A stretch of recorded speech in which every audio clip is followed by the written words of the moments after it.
Hello, night listener, and welcome to Little Nightmare.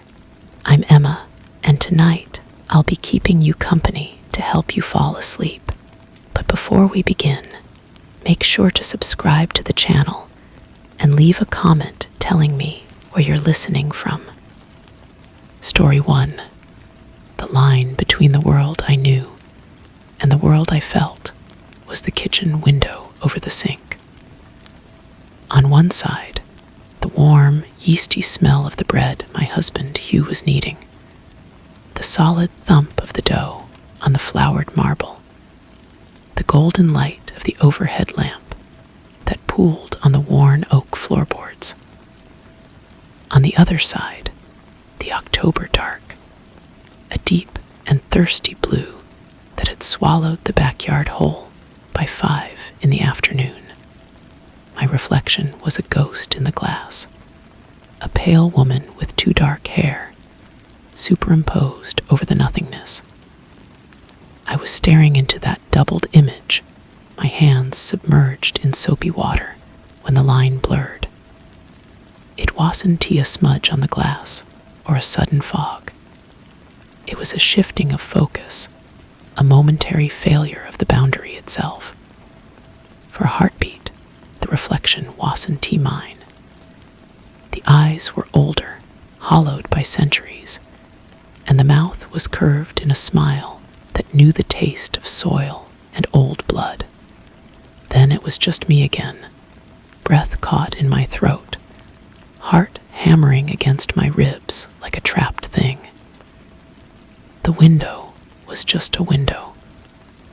But outside, in the profound dark between the skeletal branches of the oak tree, a jack-o'-lantern glowed. We hadn't carved it. I didn't know who had. That was October 28th. The dread began as a subtle hum, a wrong note in the familiar symphony of autumn. Our town, Ravenswood, was a place that treated Halloween not as a holiday, but as a season, its identity. Porches became galleries of ghoulish art, pumpkins with leering, knife-slit grins, gauzy cobwebs strung with a meticulous care that suggested real spiders had taken notes. Plastic skeletons posed in chairs, as if they had simply sat down to rest and never gotten up. The air itself changed. It carried the sweet, cloying scent of rotting apples from the old orchard at the edge of town, the acrid tang of wood smoke, and beneath it all, the cold, clean smell of earth going to sleep.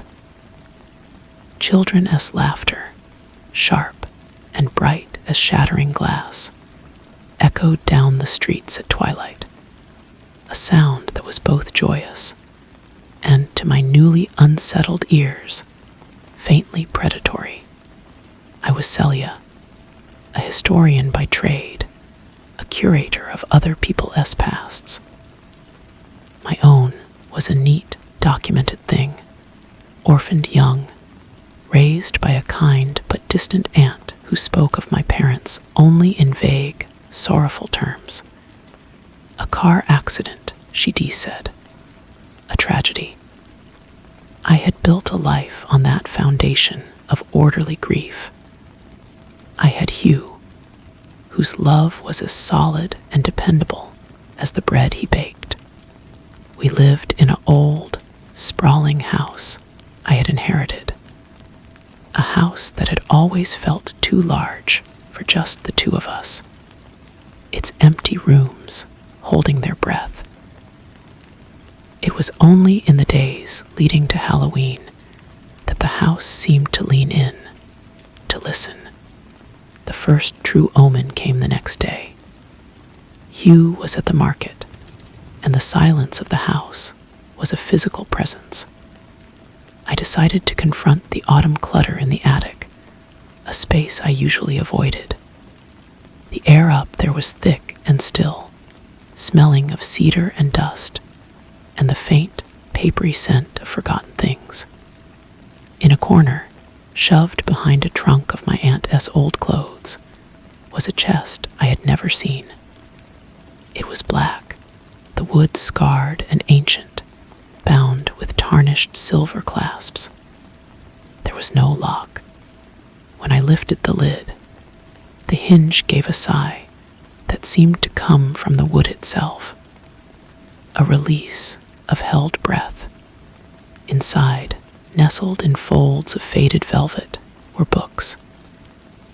Not printed books, but journals, their pages crammed with a tight, looping script that was at once familiar and alien. My Mother S. handwriting. I sat on the dusty floorboards, the weak attic light falling on the open page. It was not a diary of girlish confessions. It was a record, a grimoire.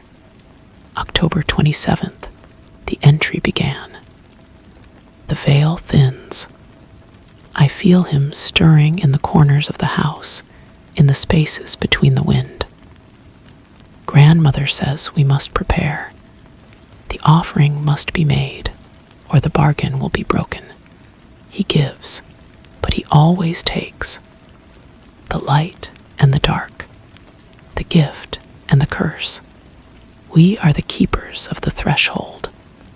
I read on, my skin growing cold. The pages spoke of a family, my family, the Hallowells. A line of women who serve to being known only as the one who watches. A spirit, a presence, bound to our bloodline since a desperate ancestor, a woman named Morwenna, had called upon it in a time of famine and plague. It had saved our family, granted them prosperity, cunning, a touch of foresight. But its protection came with a price. Every generation, on the Halloween of their 28th year, the eldest daughter had to perform a ritual, an offering. The journals were vague on the nature of this offering, speaking in euphemisms of a breath of life, a taste of memory, a piece of the self. Those who refused or failed were met with a swift and terrible reaping. The Spirit S gifts would turn in on themselves. Prosperity became ruin. Cunning became madness. The family lore was littered with such tragedies, always explained away as bad luck, illness, accident. I was 27. My birthday was in November. This Halloween was my threshold. I took the chest to my study, the books feeling less like paper and ink and more like live things, humming with a low, ancestral power. Hugh found me there hours later, surrounded by the open journals, my face pale. "Celia, you look like you've seen a ghost," he said, his voice laced with that gentle concern that usually grounded me. Now it felt like a sound from another world.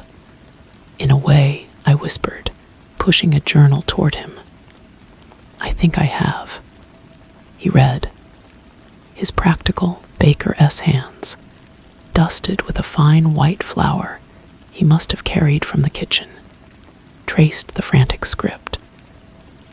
I watched his face change from curiosity to confusion, then to a dawning, horrified understanding. He was a man of substance, of weight and measure. This was a story of shadows and pacts, and it threatened the very foundation of the world he knew.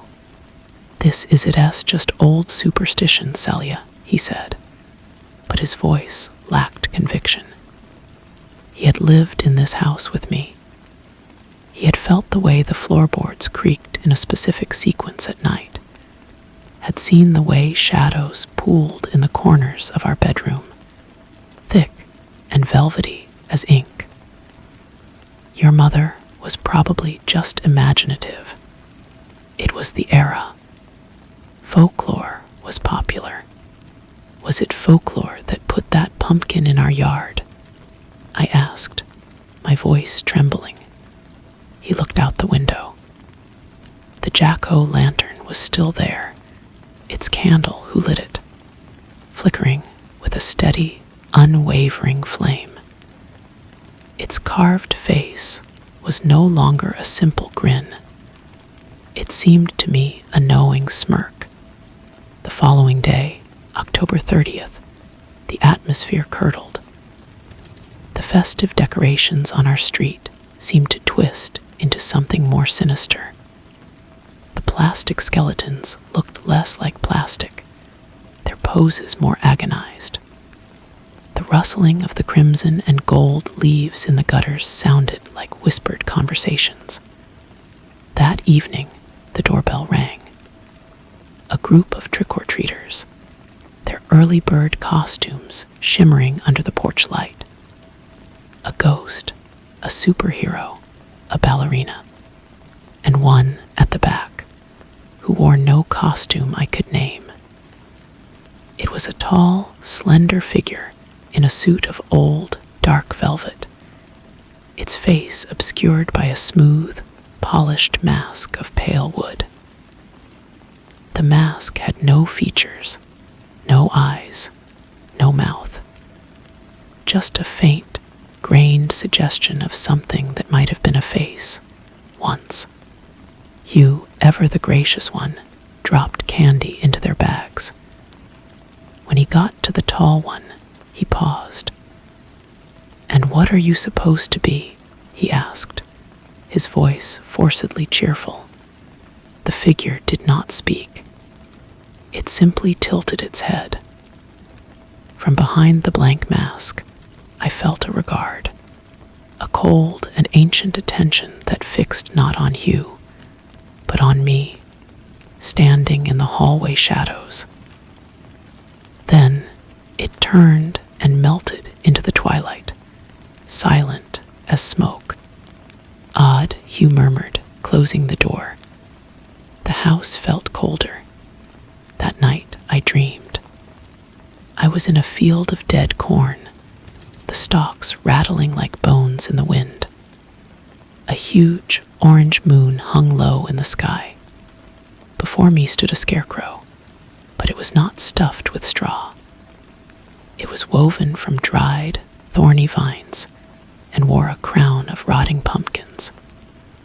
Its head turned, and the face was the blank wooden mask. It pointed a twig-like finger toward a great, gnarled oak tree at the center of the field. Hung from its lowest branch was a single, perfect apple, so red it was almost black. A voice, not a sound, but a vibration in the very air, spoke. "The harvest is ready, heiress. It is time to reap what your blood has sown." I woke with a start, the taste of cold, metallic earth in my mouth. The clock glowed 3:33 a.m. From downstairs, I heard a soft, rhythmic sound. Scrape, scrape, scrape. I shook Hugh awake. We descended the stairs together, his hand gripping mine, a flashlight beam cutting a shaky path through the darkness. The sound led us to the kitchen. There, on the table, was a large pumpkin.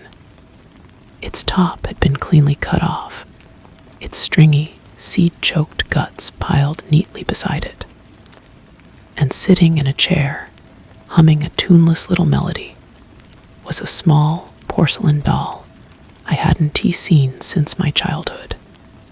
It was carving the pumpkin. With its tiny, painted hands, it held a kitchen knife, methodically scoring the rind. It did not look up as we entered. Scrape, scrape, scrape. Hugh made a choked sound. I could only watch, paralyzed. The doll finished its work. It placed the knife on the table, stood, and walked stiffly to the back door, which swung open onto the cold night. Then it was gone. We rushed to the pumpkin. The face it had carved was not a face at all. It was a perfect, elaborate keyhole. The world had cracked open. The line was gone. Hugh wanted to call the police, a priest, an exorcist. I knew, with a cold certainty that settled in my bones, that none of it would matter.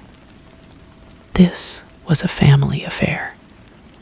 This was between the Hallowells and the one who watches. On Halloween morning, I went back to the chest. Beneath the last journal, I found a single, folded piece of parchment. A family tree illuminated in the style of a medieval manuscript. And there, at the very bottom, was my name, Celia Hallowell. A line was drawn from my name to a symbol in the margin, an eye inside a keyhole. Next to it, in my mother's hand, was written, "The last heiress. The door must be opened, or the house will fall. The choice is yours. The bargain is eternal. Voice. Protection or possession. To accept the Spirit-S power and continue the line, making the offering it demanded, or to refuse and bring its curse down upon myself, upon Hugh, upon any future we might have." The journals hinted that the offering was a memory, a cherished one, given willingly. A piece of your soul fed to the ancient hunger that guarded your bloodline. To lose a memory of my mother's laugh, of Hugh's proposal, of the first time I felt truly safe. It was a psychic mutilation. The hours bled away. The sun set on October 31st, and Ravenswood transformed. The streets swarmed with ghosts and goblins, witches and superheroes. Laughter and shrieks echoed, a cacophony of performed fear. Our house was a silent island in the midst of the revelry. We did not answer the door. We sat in the parlor, the jack-o'-lantern, with the keyhole face glowing ominously from the hearth, its candlelight throwing long, dancing shadows that seemed to have a life of their own. As midnight approached, the noise outside faded. The last straggling trick-or-treaters had gone home, their bags heavy with loot. The silence that descended was profound, broken only by the frantic ticking of the grandfather clock in the hall. It was the magic hour, the time when the veil was at its thinnest. The clock began to chime midnight. On the first chime, all the candles in the house went out, plunging us into darkness. On the second chime, the temperature dropped so suddenly our breath plumed in the air.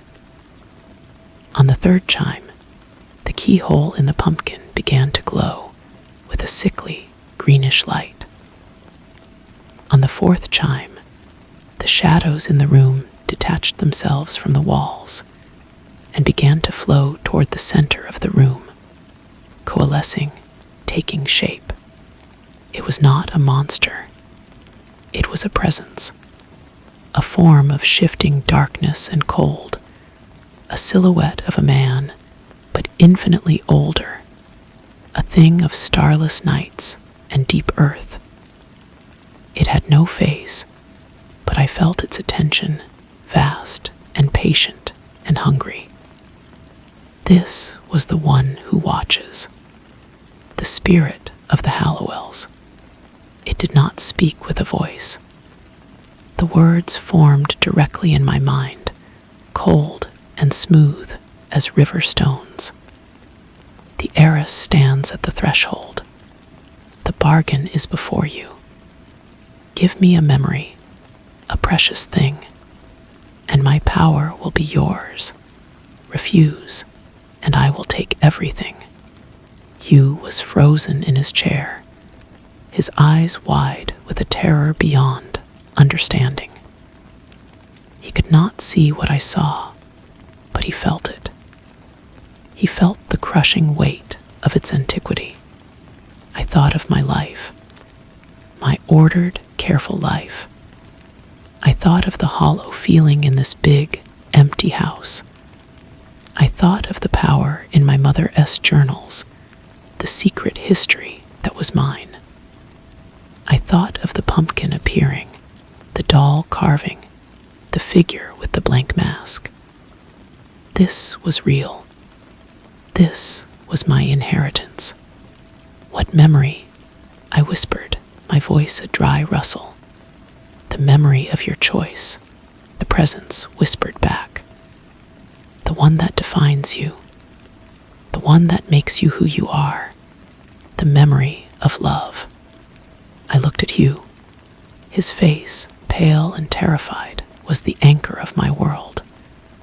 The memory of the day we met, of his first awkward, wonderful smile. The memory of our wedding, his hands holding mine. To surrender, that would be to surrender the cornerstone of my soul. But to refuse, the journals were clear. The spirit did not make empty threats. It would take Hugh. It would take my sanity. It would take my future. There was a third path, the one hinted at in the oldest journal, the one belonging to Morwenna. The original bargain was not just about giving. It was about balance.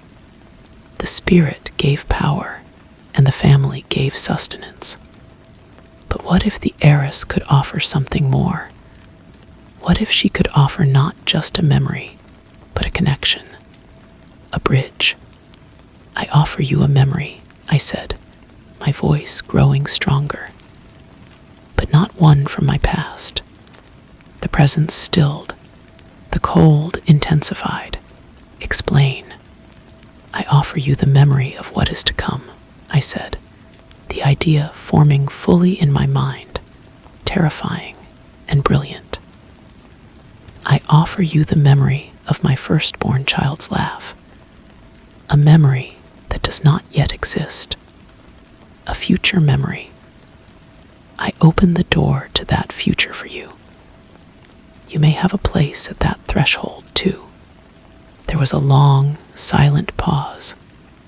The entity seemed to consider. It was a gamble. I was offering it not a scrap of the past, but a stake in the future, a deeper bond, a more intimate possession, a novel offering. The presence vibrated in my mind. A gamble from the last heiress. The door must be opened. It extended a tendril of darkness, not toward me, but toward the jack-o'-lantern. The green light from the keyhole flared, and the pumpkin itself began to change. The rind softened, darkened, sprouted leaves and vines that snaked across the floorboards. The keyhole shape widened, deepened, became a real, dark opening in the world, from which a damp, earthy smell emerged. Step through, the presence commanded. Claim your power, and I will claim my future memory. Hugh cried out, Celia, no.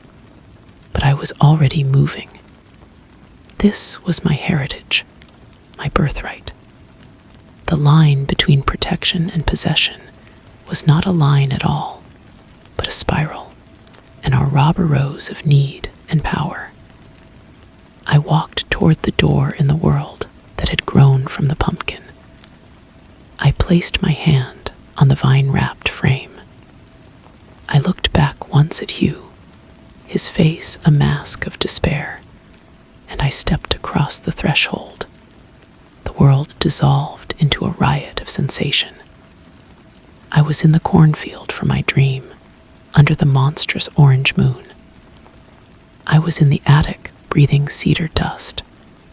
I was a child, clutching my mother's hand. I was old, older than the trees, rooted in the deep, dark earth. I saw the history of my family, a tapestry of light and shadow, of women making their choices, their offerings. I felt the Spirit-S presence wrap around my own, not an invasion, but a merging. A pact sealed. The gift and the curse were now one and the same within me. When I opened my eyes, I was back in my parlor. The pumpkin was just a rotting gourd, caved in on itself. The room was warm. The lights were on. Hugh was staring at me, his face a canvas of shock and confusion. "Celia," he breathed. I smiled. It was my smile, but it felt new on my face. I could feel the house now, not just as wood and plaster, but as a living entity. I could feel the roots of the oak tree in the yard, deep in the soil. I could feel the sleeping town around us, and the ancient, watchful presence that was now a part of me, nestled in the core of my being, sated for now. "I'm here, Hugh," I said, and my voice was my own. Yet it carried a faint, harmonic echo, like wind through a field of dry corn. "It's all right. The door is closed." But it wasn't. It was merely waiting. And I knew, with a certainty that was both terrifying and exhilarating, that when the next Halloween came and the veil grew thin again, I would be the one on both sides of the threshold, the protector and the possessed, the heiress and the offering. The line was gone forever, and so the story of the Hallowells does not end, you see.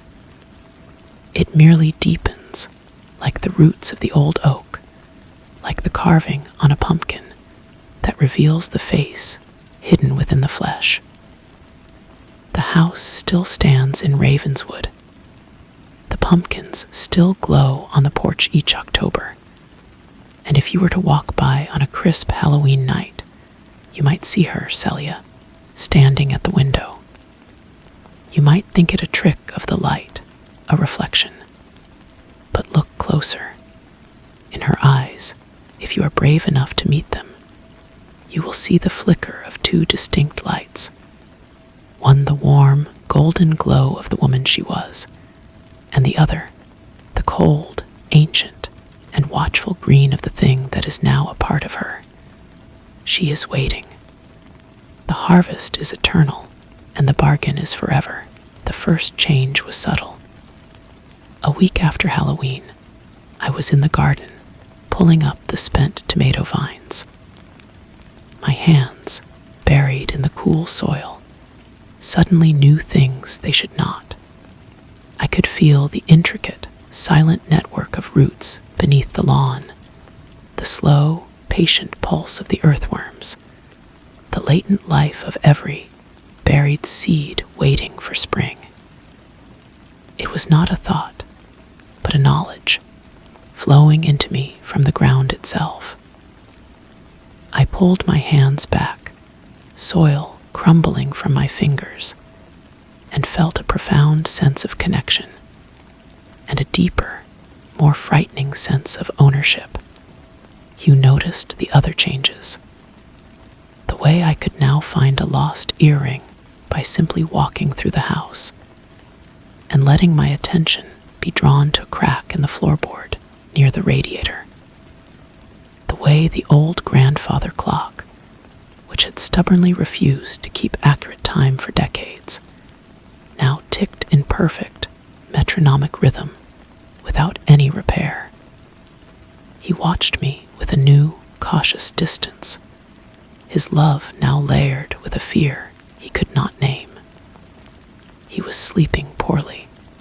He told me he dreamed of empty fields and a sky with a green moon. I began to read my Mother-S journals not as a terrified heir, but as a student. The looping script no longer seemed frantic, but precise. I understood the coded language, the euphemisms. The breath of life was a memory of pure joy.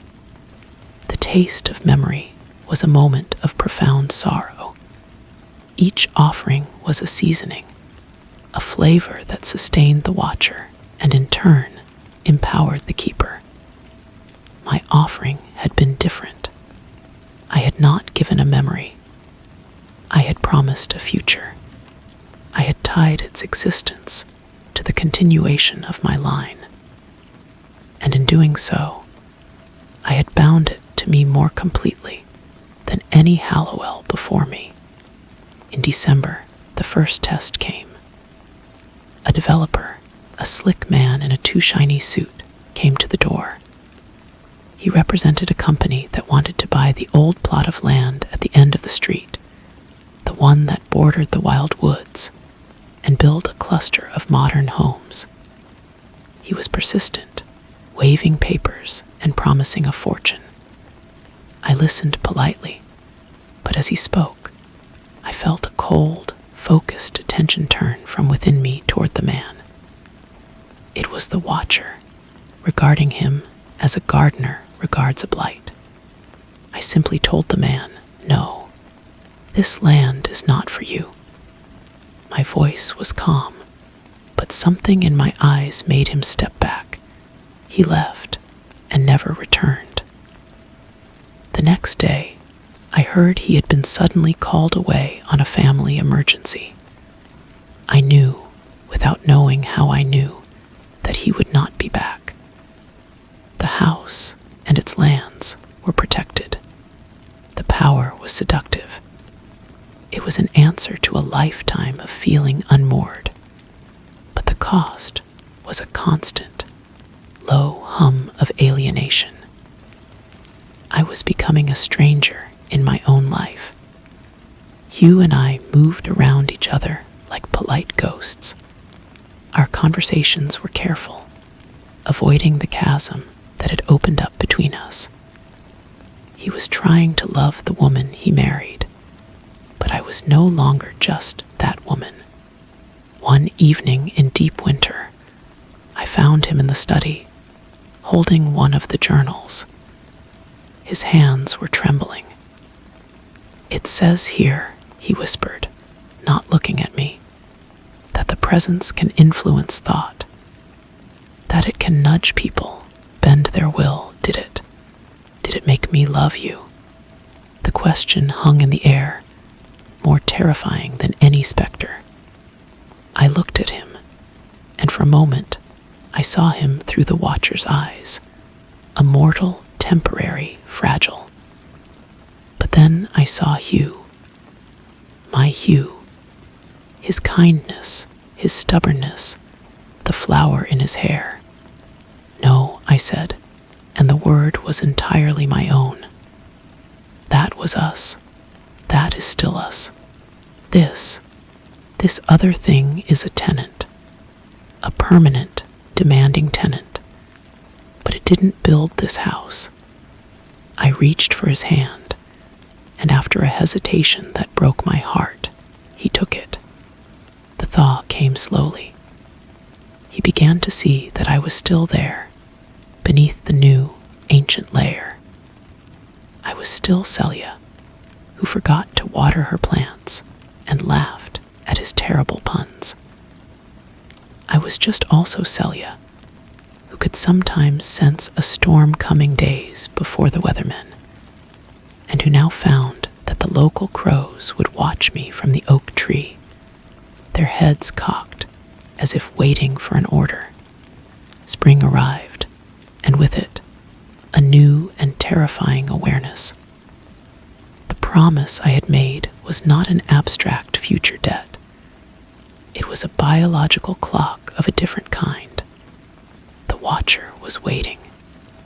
It had accepted my novel offering, and now it was hungry for the future I had promised. The memory of a laugh that did not yet exist. The pressure was a constant, silent weight in my womb, in my soul. The bargain was indeed eternal, and it was no longer just my history at stake, but a future I had yet to create. The door I had opened was not just to power, but to a legacy that demanded its price in advance. I had saved us for now, but I had also set a new, terrifying term for our salvation. The harvest would come again, and next time, it would not be a memory I would be asked to give, but a life I would be required to create. The decision to try for a child was no longer ours alone. It was a negotiation conducted in the silent language of feeling and pressure. When Hugh tentatively brought it up one night, his voice full of a hope I hadn't heard in months, I felt the presence within me stir with a profound, unsettling approval. It was like a deep, resonant chord being struck in the foundation of the house.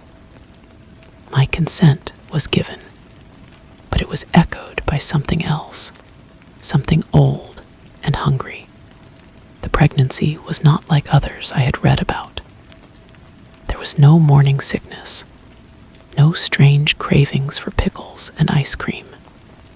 Instead, I developed an insatiable need to be near the earth. I would spend hours in the garden, my hands buried in the soil, not gardening, just feeling. I could sense the growth of the baby, not as a flutter or a kick at first, but as a slow, steady gathering of energy, a tiny star being kindled in the dark. And I could feel the watcher, coiled around that nascent light, not as a threat, but as a guardian. It was protecting its investment. Hugh, to his credit, tried to normalize it all. He painted the nursery a soft yellow. He read parenting books aloud. But he would sometimes stop mid-sentence, his eyes drifting to the window, where the branches of the great oak tree now seemed to press closer to the house than before. He was building a cradle for a child, while I was preparing an altar for an heir. Dreams began in the second trimester. I was back in the cornfield, but now I was not alone. A small child with Hugh-esque kind eyes, and my dark hair ran ahead of me, laughing. The sound was pure and bright, a silver bell in the heavy air. But the laugh would change, deepening, taking on a resonant, echoing quality that was not human. The child would turn, and its face would be the blank wooden mask. The figure with the crown of rotting pumpkins would be there, watching, and I knew it was waiting for that laugh. It was waiting to consume the memory of it, to make the sound its own. I woke from these dreams not screaming, but silent, my hands resting on my swollen belly, feeling the watcher's placid, patient presence.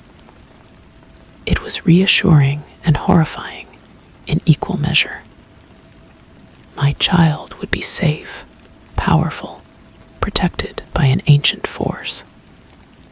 But it would never truly be only mine, or only Hugh-S. It would belong to the bargain. Lily was born on the last day of September, as the leaves began to turn. The labor was swift and strangely painless, a smooth, inevitable unfolding, as if the world itself was cooperating. When the midwife placed her in my arms, she was silent, her eyes wide open. They were not the hazy blue of a newborn. They were a clear, sharp, knowing green, the color of the light from the jack-o'-lantern's keyhole. Hugh saw it too. He kissed my forehead, his lips cold, and whispered, "She has your eyes." But we both knew it was a lie. She had the watcher's eyes, The first few weeks were a haze of sleepless nights, and a love so fierce it felt like terror. Lily was a quiet baby. She rarely cried. She would lie in her crib, her green eyes fixed on the mobile of carved wooden birds above her, watching them with an intensity that was far beyond her weeks. The crows outside her window would gather, a silent, feathered congregation. And then it happened. She was 6 weeks old. Hugh was making coffee. I was nursing her in the rocking chair by the nursery window. The first light of dawn was painting the sky. Lily finished feeding, and I lifted her to my shoulder, patting her back. She let out a soft, milky sigh, and then it came. A sound. A tiny, bubbling, perfect laugh. It was the most beautiful sound I had ever heard. It was innocence and joy given voice. My heart swelled, and tears sprang to my eyes. And in that exact, simultaneous moment, a profound and chilling silence fell.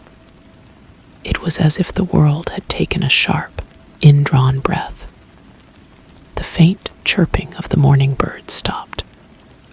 The hum of the refrigerator died. The very air grew still and heavy. The memory of her laugh was there in my mind, a perfect, shining thing. And then, like a page being torn from a book, it was gone. Not faded, not forgotten. Extracted. There was a lily-shaped hole in my memory where that first laugh had been.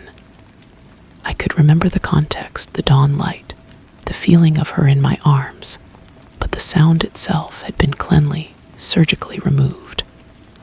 A cold satisfaction, not my own, radiated from the core of my being. The bargain was fulfilled. The first payment had been made. I looked down at my daughter. She was still smiling, a gummy, adorable smile. But in her green eyes, I saw a flicker of something ancient, something that had just been fed. I held her closer, my tears falling now for a different reason. I had given her the world, and in doing so, I had given a part of her away. The harvest had begun, and I knew with a crushing certainty that it would not be the last. Lily was our daughter, our joy, our future, and she was also the next heiress, a living promise, and the most precious crop this land would ever yield. The silence broke. The birds resumed their song. The refrigerator kicked back on with a hum. Hugh appeared in the doorway, a mug in each hand, his face bright. "I thought I heard something wonderful," he said, his voice full of a hope that felt like a physical blow. I forced a smile, my arms tightening around Lily. "She's just happy," I managed to say, the words ash in my mouth. He came over, beaming down at her, completely unaware of the theft that had just occurred. He had heard the laugh, but he had not felt its memory being ripped from the world. To him, it was a milestone. To me, it was a sacrifice. From that day, my relationship with memory became a guarded, fearful thing. I documented everything about Lily with a frantic energy. I filled journals, took thousands of photos, recorded endless videos. But I knew it was a futile defense. The watcher did not take the record of an event. It took the living, breathing memory, the emotional imprint that lived in the soul. A video of her first steps would remain, but the visceral memory of her small, determined face, the feel of her chubby hand gripping my finger for balance, could be plucked away.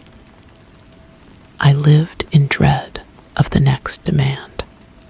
Lily grew. She was a quiet, observant child with a peculiar gravity. She never crawled toward the stairs or tried to stick a finger in an electrical socket. It was as if she possessed an innate understanding of the house's dangers and its secrets. She would often sit for long periods at the base of the great oak tree, her small hand pressed against the bark, seemingly listening. The crows were her constant companions. They never cawed when she was near, only watched. Hugh learned to live with the strangeness, building his life in the spaces between the uncanny. He taught Lily how to ride a bike on the long, gravel driveway. His laughter, a stark, human sound against the silent backdrop of the watching woods. He built her a treehouse, carefully avoiding the old oak, choosing a sturdy maple instead. He was building a normal childhood for her, with the stubbornness of a man trying to hold back the tide with a bucket. On the eve of her first birthday, I found her in the parlor. She was standing, holding onto the leg of an armchair, staring at the empty hearth. It was where the jack-o'-lantern had been the year she was conceived. She pointed a tiny finger at the spot. "Old friend," she said, her voice clear as a bell. My blood ran cold. She had never spoken a two-word phrase before. I knelt beside her, my heart hammering. "What did you say, sweetheart?" She turned her green eyes on me, and for a moment, they were just a little girl's eyes, curious and bright. Then the depth returned, that ancient, knowing look. She smiled, but didn't repeat herself. The message had been delivered. The watcher was reminding me of its presence and of its claim. It was not just a passive recipient of memories anymore. It was communicating through my daughter. The line between them was blurring. And I knew, with a sickening clarity, that my bargain had not just traded my own future, but had woven this ancient thing into the very fabric of my child's soul. I had not merely opened a door for it to observe from the threshold. I had invited it inside to stay. The year that followed was a lesson in a new kind of fear. It was not the sharp terror of a single night, but a slow, creeping dread that seeped into the ordinary moments. Watching Lily play in the autumn leaves, I would wait for a sign, for the theft of some precious, fleeting joy. Putting her to bed, I would study her face, searching for the woman she would become, and the ancient presence that was growing with her. Hugh started calling them her quiet days. Days when she would speak only in single, necessary words, and her green eyes would seem to look through you at something vast and old. On these days, the house was always still, as if holding its breath. Then, just as suddenly, she would be a little girl again, giggling and demanding a story, her eyes bright with a purely human light.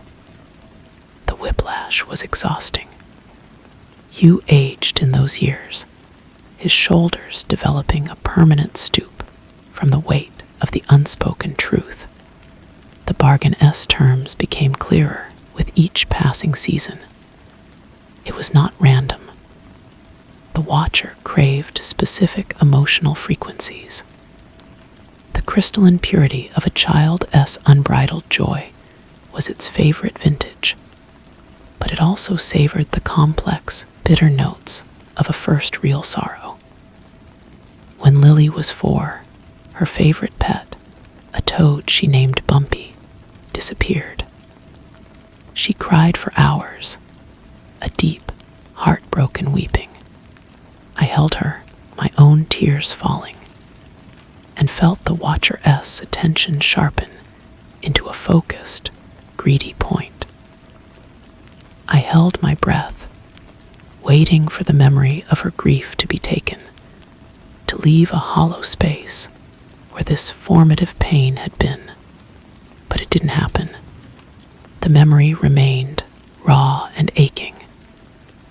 I realized then that the taking was not immediate. It was a harvest, and it happened on its own schedule when the fruit was perfectly ripe. The memory would be left to mature, to develop its full flavor before it was plucked. The first taking since her laugh happened on her 5th birthday.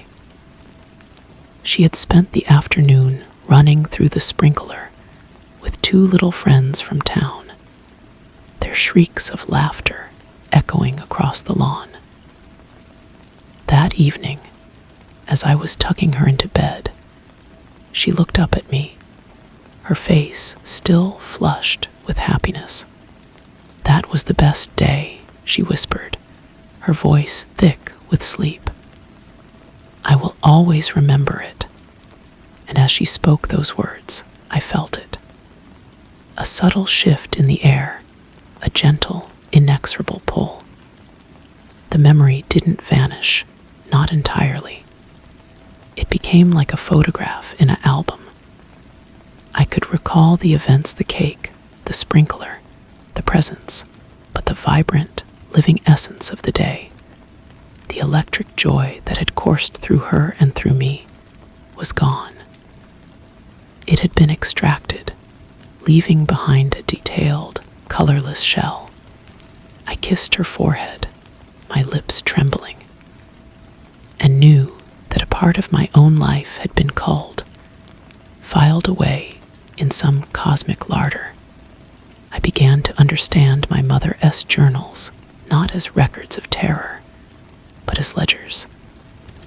She had been keeping track of the withdrawals. A first step, a first word, a first heartbreak.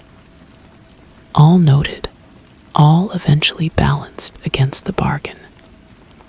I was doing the same, my own writing becoming more frantic, more detailed, as if I could outpace the theft with the sheer volume of my documentation. One afternoon, I found Hugh in the attic, looking at an old portrait of the first Hallowell woman to make the bargain. Her eyes, even in faded paint, were a familiar, unsettling green. "It doesn't want the house, Celia," he said, his voice quiet and defeated. "It never did. It wants the family. It wants them." He didn't need to say who. We both looked down through the floor, as if we could see Lily in her room below, quietly arranging her dolls in a circle, as if for a council.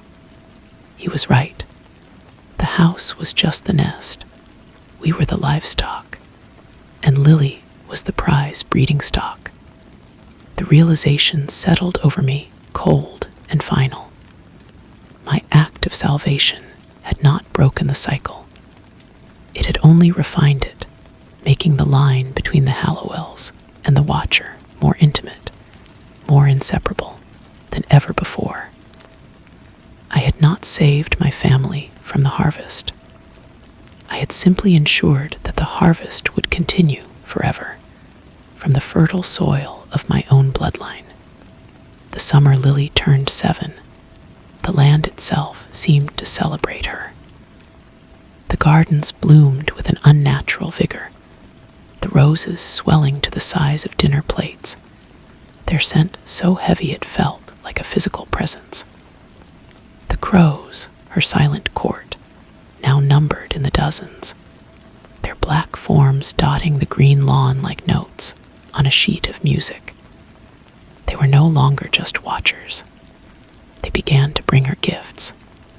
A tarnished silver button, a smooth blue piece of sea glass, a single perfect foxglove blossom, placed carefully on her windowsill each morning.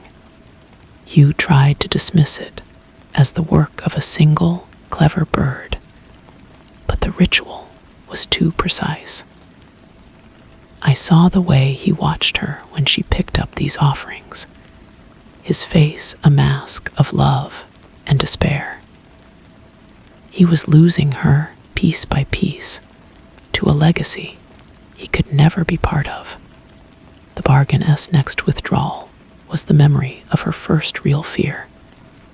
We had taken her to a county fair, a desperate attempt at normalcy. She had been terrified of the Ferris wheel, not of the height, but of the grinding, shrieking sound of the machinery. She had buried her face in my neck, her small body rigid, and whispered, "It sounds like it's in pain." That night, as she slept, the memory was taken. The next morning, she looked at a photograph of the Ferris wheel with calm, detached curiosity. The visceral terror, the protective instinct it had sparked in me, was gone, leaving only a factual void. It was after this that the whispers started, not from the walls, but from Lily. She would be playing, and I would hear a low, rustling murmur, like wind through dry corn, underlining her childish monologues. I couldn't make out words, but the tone was unmistakably that of the watcher, a constant, parallel narrative running just beneath the surface of her own thoughts. One evening, I found her in the garden, standing before the oldest, gnarled rose bush. She wasn't just looking at it. She was standing perfectly still, her arms slightly outstretched, as if in communion. The setting sun cast her long shadow across the lawn, and for a dizzying moment, the shadow seemed to wear a crown of twisting thorns. I called her name, my voice sharp with panic. She turned, and the illusion vanished. She was just a little girl in a sundress. "The old friend is teaching me," she said simply. "He says the roots are very deep here. He says I have to learn to listen to them." That was the moment I truly understood the futility of my resistance. I wasn't just fighting for my daughter's memories. I was fighting for her very self. The watcher wasn't just a parasite taking moments. It was a gardener, tending to its chosen plant, shaping it to its will. My bargain had not simply offered it a harvest. It had given it an apprentice. Hugh, driven by a final, frantic hope, suggested we leave. He talked about selling the house, moving to a city, anywhere. That night, a storm of unnatural fury shook the foundations of the house. A lightning strike shattered the maple tree that held Lily's treehouse. In the morning, we found every window on the north side of the house cracked in a delicate spiderweb pattern. The message was clear. We were free to go. But Lily was not. She was part of the land, and the land would not let her go. He never mentioned leaving again. We had become curators of a museum we could never leave, tending to the central exhibit, our daughter, who was slowly, inexorably, becoming something else. The harvest would continue, season after season, until there was nothing left of the child we had made, and only the heiress remained. I had saved my family from oblivion, but in doing so, I had consigned us to an eternity of being slowly, lovingly erased. The final breaking of Hugh came on a Tuesday. It was Lily's 8th birthday. He had spent weeks carving a small wooden horse for her, his hands moving with a tender, focused care that had become his primary language of love. When he presented it to her, she took it with a polite, distant smile. She held the horse not like a treasure, but like an artifact, turning it over in her hands, as if assessing its age and origin. "Thank you, Father," she said, her voice formal. She hadn't called him Daddy in over a year. She placed the horse on a shelf with the other gifts, a row of untouched toys, and walked out into the garden. Hugh stood there, looking at the empty space where she had been, his face collapsing in on itself. He didn't say a word. He just turned and walked out of the room. Later, I found him in his workshop, not building, but dismantling. He was taking apart the cradle he had built for her before she was born, his movements slow and methodical, reducing it to a pile of raw lumber. I didn't try to stop him. There were no words left that could bridge the chasm that had opened in our home. We were two ghosts haunting the same space, orbiting the brilliant, terrifying star of our daughter.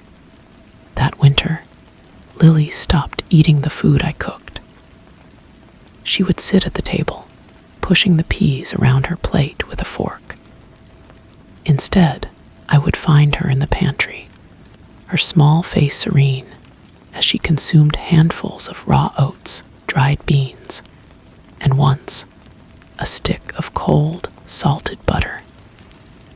It was as if she was craving the unprocessed essence of things, the fundamental ingredients of life. Her connection to the land was becoming metabolic. The whispers beneath her speech grew louder, coalescing into a second voice that would sometimes speak from her mouth. It was her voice, but layered with the rustling, resonant tone of the watcher.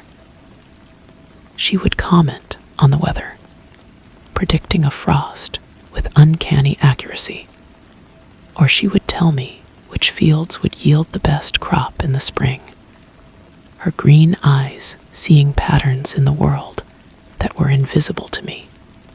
One afternoon in early March, I found her at the edge of the cornfield, the stubble of last year's harvest poking through a thin layer of snow.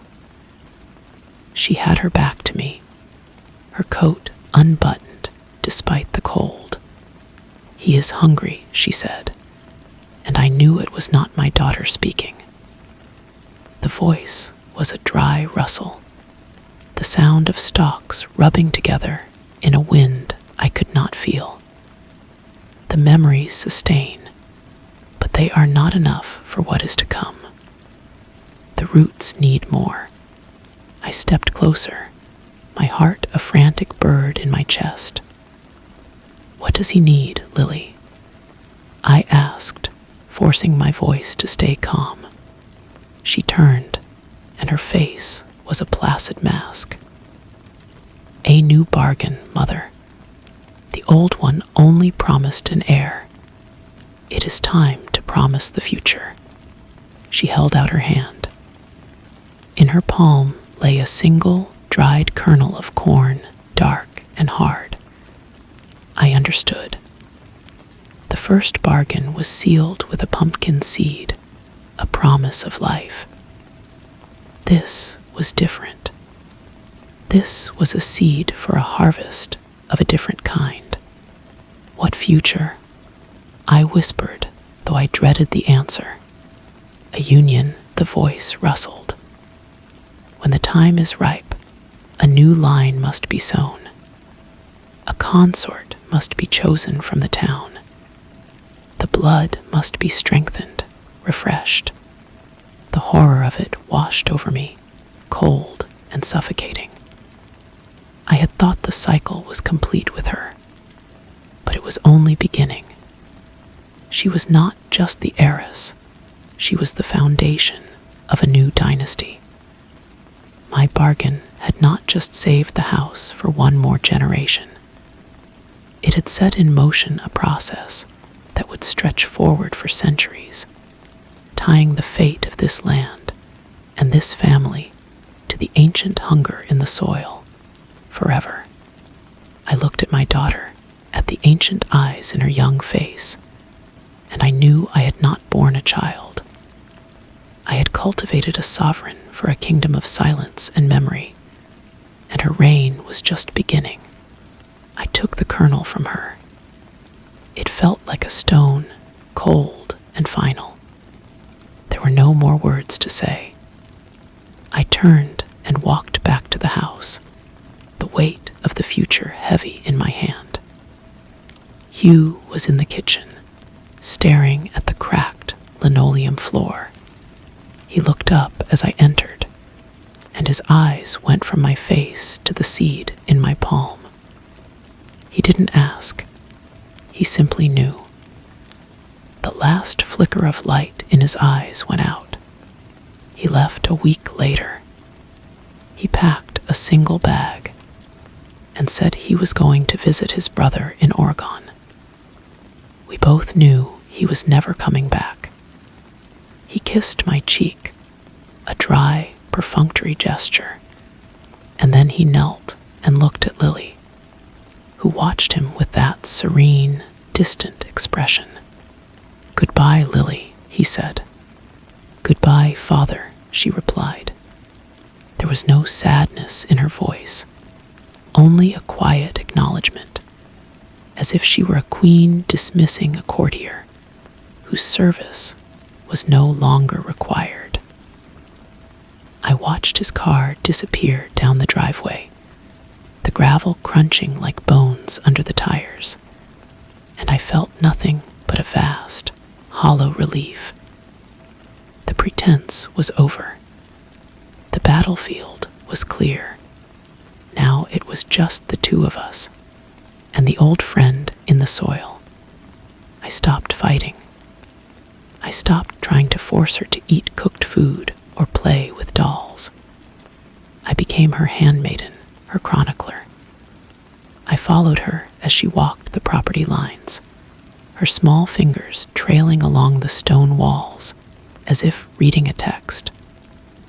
I wrote down everything the second voice said, the predictions of weather and blight, the instructions for which fields to leave fallow.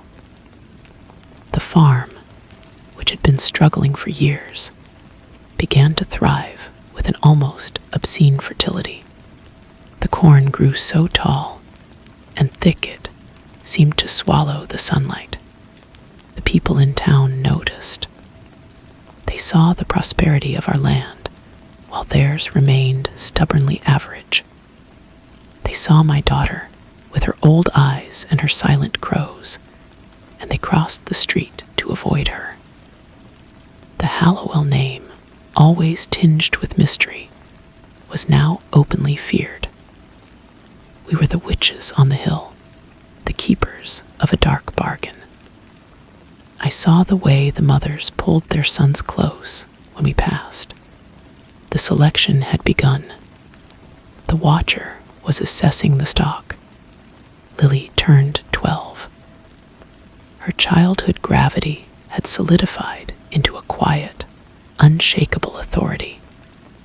She spent most of her time in the woods or in the old barn, which she had claimed as her own sanctuary.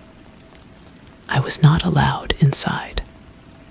Sometimes I would hear the rustling voice from within, holding long, murmured conversations with itself, or with the thing in the earth. One evening, she came to me as I sat in the parlor, mending a tear in her dress. She stood before me, not as a daughter before a mother, but as a messenger before a recipient. "It is time," she said, her own voice layered with the rustle. "The consort has been chosen. His name is Eli Miller. I knew the name. The Millers were a large, devout family who kept to themselves. Their son, Eli, was 15, quiet and serious, with a reputation for being good with animals. He was strong, healthy, and came from untainted bloodline, one that had no history with our land. How, I asked, my voice a dry croak. The roots have tasted his footsteps. The crows have watched his labor. He is diligent. He is strong. His memories will be rich. The casual way she spoke of his memories, as if they were crops to be evaluated, made my stomach turn. And what if he refuses? Lily smiled, a small, chilling curve of her lips. He will not. The land will call him. He will feel it as a pull he cannot name. He will believe it is his own idea. I thought of my own mother, of the loneliness that had carved deep lines into her face. I had thought her bargain was for the house. Now I knew it was for this. To prepare the way for the heiress, to ensure a suitable consort was found to carry the line forward. My role was the same. I was the bridge, the facilitator. His family will never allow it, I whispered. A last, futile protest. The land will provide a reason for them to let him go, she said, her tone leaving no room for argument. A blight on their herd, a fire in their barn. They will see his alliance with us as their only salvation. They will give him to us willingly. She turned and left the room, her work done. I sat there, the needle frozen in my hand, and looked out the window at the moonlit corn. It stood in perfect, silent rows, a vast, waiting army. The harvest was no longer about the past. It was about the future. And the first fruits of that new season would be a boy named Eli. Story 2. The only sound in the room was the slow, deliberate drip of water from a leak somewhere in the darkness beyond the single, guttering candle. It was a patient sound, a metronome counting out the seconds in this place where time had long ago ceased to have any true meaning. Each drop struck a small, hidden pool of water with a soft, percussive plink, a sound so small it should have been swallowed by the silence. Yet it was the loudest thing in the world. Gilbert sat in a worn leather armchair that exhaled a century of dust with his every slight movement. He held a heavy, old-fashioned tape recorder on his lap, its reels turning with a soft, whirring sigh.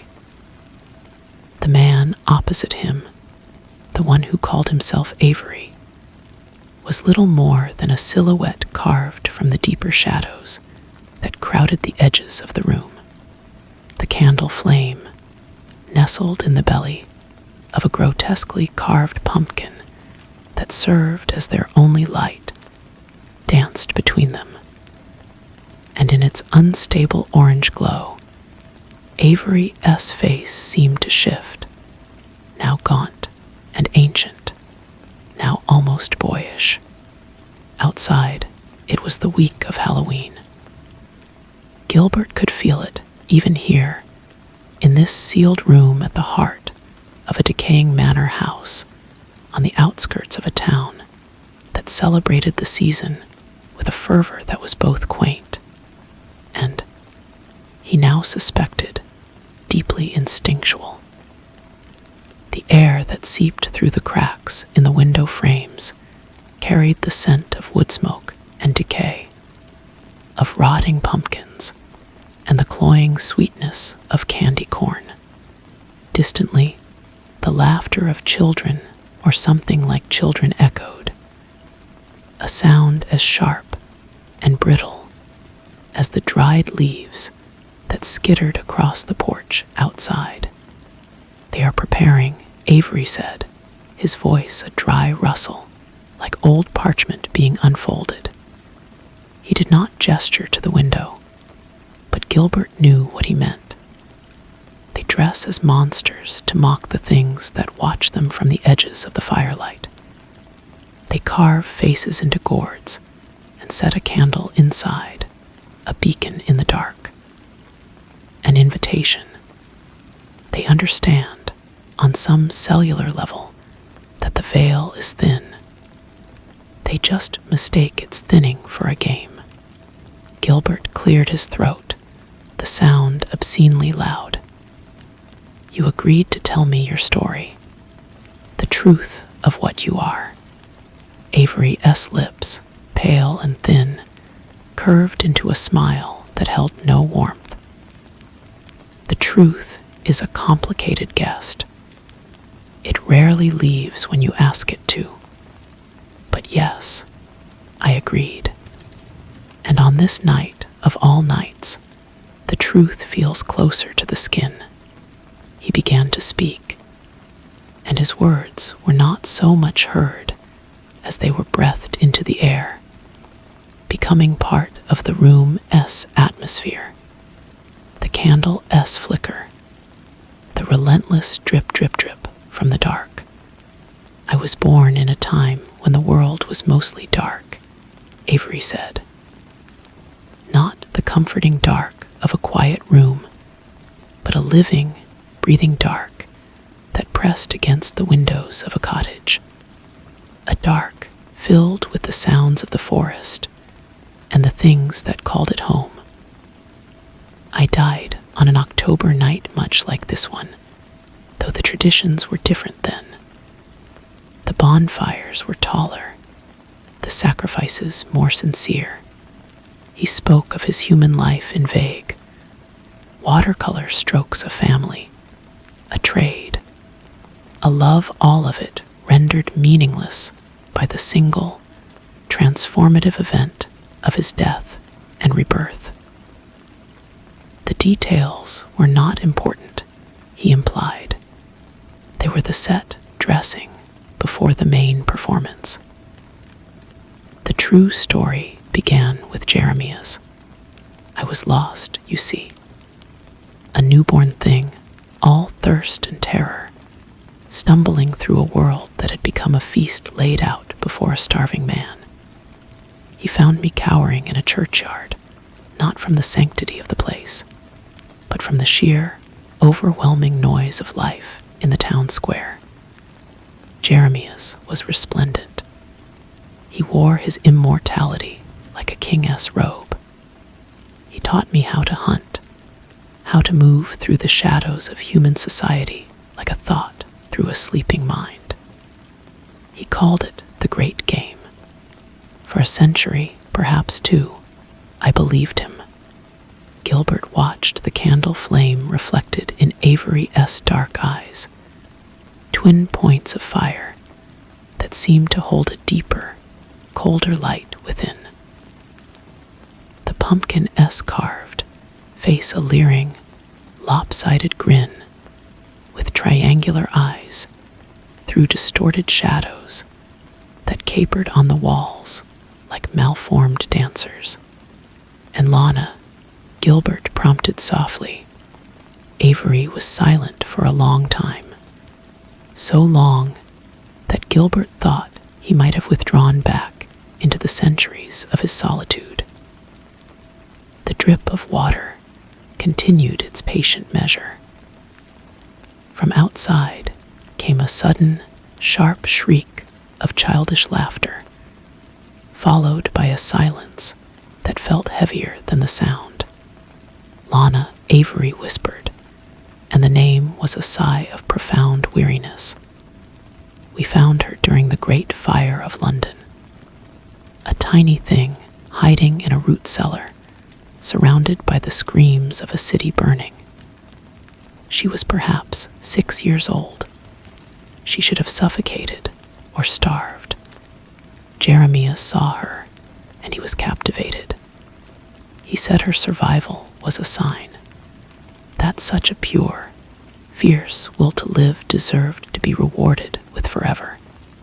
Avery's gaze drifted to the pumpkin's flickering grin. He was wrong. There is no reward in this.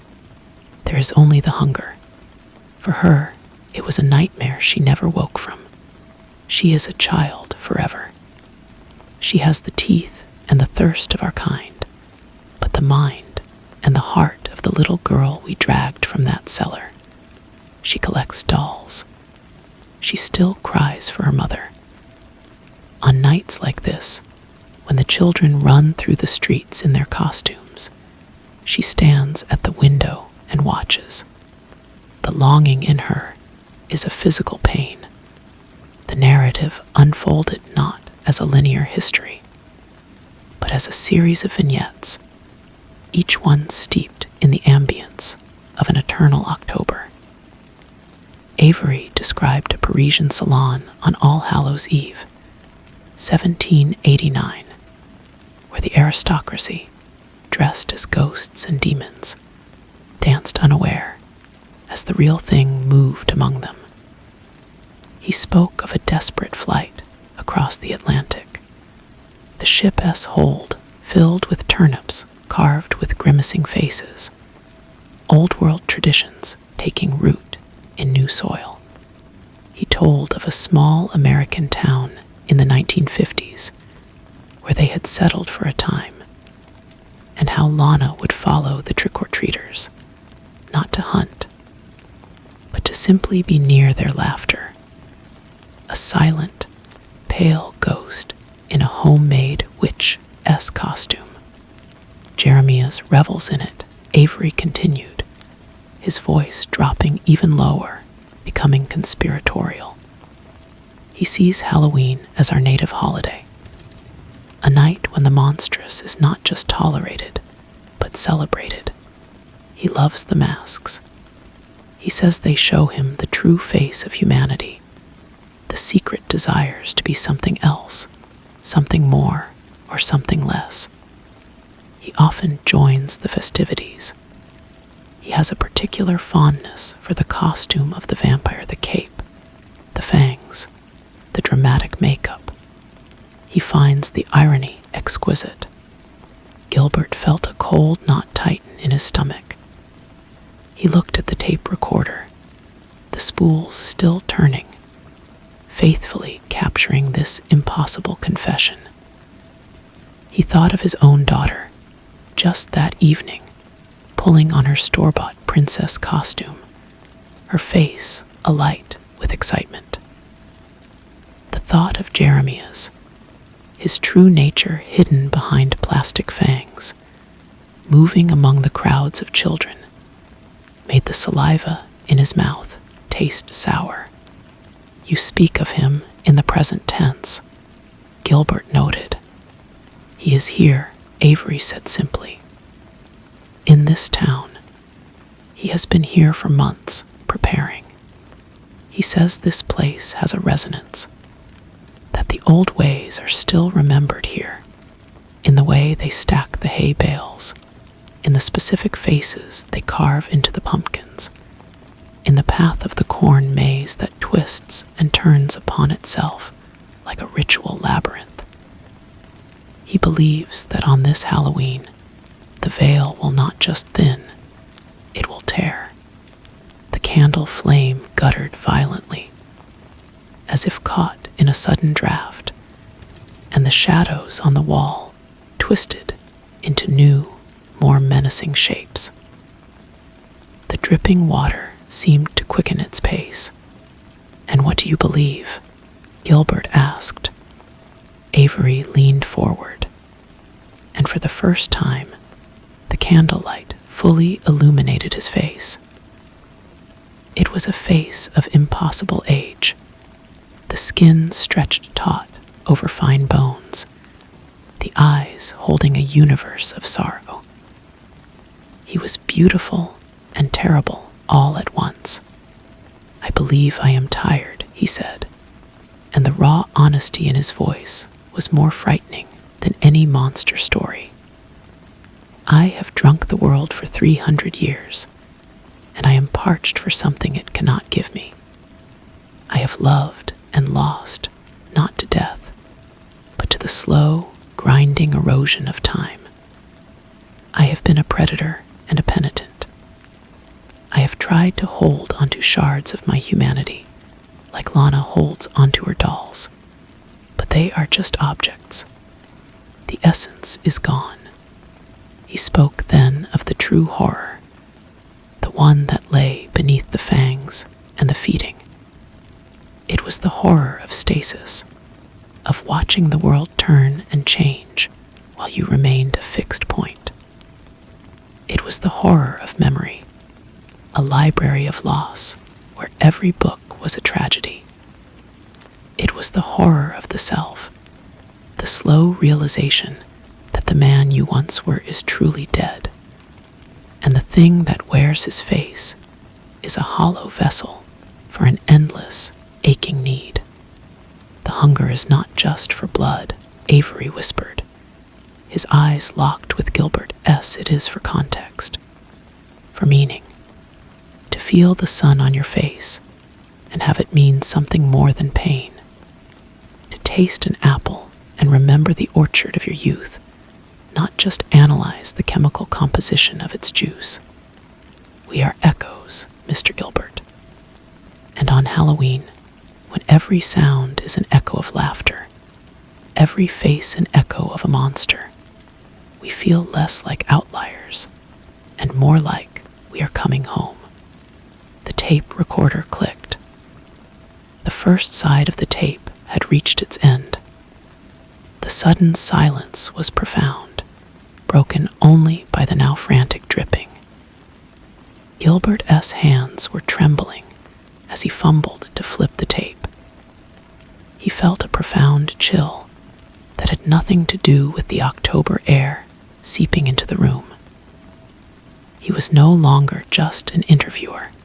He was a confessor, and the weight of the centuries being poured into his lap was immense. "Why are you telling me this?" Gilbert asked, his voice barely a whisper. "Because someone must know," Avery said. He rose from his chair, a movement of such preternatural grace it was like watching smoke rise. He walked to the single, grime-caked window and placed a pale hand against the glass. "Because the story is almost over. For me, at least." Gilbert joined him at the window. Through the dirty pane, he could see the town below, nestled in the valley. The streets were alive with the tiny, flickering lights of jack-o'-lanterns on every porch, a constellation of manic grins and scowls against the deepening twilight. Groups of costumed children, shepherded by parents, moved from house to house, their progress a slow, luminous crawl. The enormous harvest moon, orange and impossibly large, hung just above the horizon, its light staining the world in shades of rust and blood. "It's time," Avery said. "Time for what?" "For the end of the game." Avery turned from the window, and his expression was one of immense, sorrowful resolve. Jeremiah's plans to use the energy of this night, the collective belief and fear, to perform an old rite. He intends to not just thin the veil, but to rend it completely, to invite something through, something that has been waiting on the other side for a very, very long time. He believes it will be a new kingdom for our kind. I believe it will be the end of all things. Gilbert S. blood ran cold. "You have to stop him." "I do," Avery agreed. "But not for the reasons you think. Not to save humanity. I am am long past such grand gestures. I am doing it to save Lana from an eternity of even greater horror. And I am doing it for myself. It is a form of suicide, I suppose. The only one available to me. He moved away from the window and towards a heavy oak door that Gilbert had not noticed before, shrouded as it was in shadow. You should go now. Take your machine. Tell the story if you wish. It will not matter after tonight. Gilbert, his heart hammering against his ribs, gathered the tape recorder. He felt a desperate, irrational urge to stay, to witness, to help. But the look in Avery's eyes, ancient, weary, and utterly final, forbade it. As Gilbert stepped out onto the porch, the cold night air hit him like a physical blow. The sounds of the holiday were immediate and overwhelming. The rustle of costumes, the crunch of leaves underfoot, the distant call of trick or treat. The smell of candy and burning leaves was thick in the air. It was a scene of perfect, joyful Americana, and the knowledge of what was unfolding in the manor behind him made it feel like a beautiful, painted backdrop on the edge of an abyss. He hurried down the path, his feet slipping on the carpet of dead leaves. He did not look back until he reached the iron gate. When he did, he saw a flicker of movement at the window of the room he had just left. Not Avery, but a small, pale face topped with a shock of dark hair. Lana. She was holding a ragged doll. She lifted a hand and pressed it against the glass, a tiny, forlorn gesture. Then a shadow fell over her, and she was gone. Gilbert ran. He ran through the streets, past laughing skeletons and giggling witches, past glowing pumpkins, whose smiles now seemed like screams. He finally reached his car, fumbling with the keys, his breath pluming in the frigid air. He threw the tape recorder onto the passenger seat and started the engine. He drove away from the old manor, away from the town center, towards the safety of the interstate. But as he reached the edge of town, he saw it. The corn maze. It was the town's main attraction, a vast 10-acre puzzle cut into a field. And tonight, it was packed. But something was wrong. The paths between the towering, dried stalks seemed to be shifting, closing, the entrance now a different shape than it had been that afternoon. The sound that came from within was not laughter, but a rising chorus of confusion, peppered with the first sharp notes of genuine fear.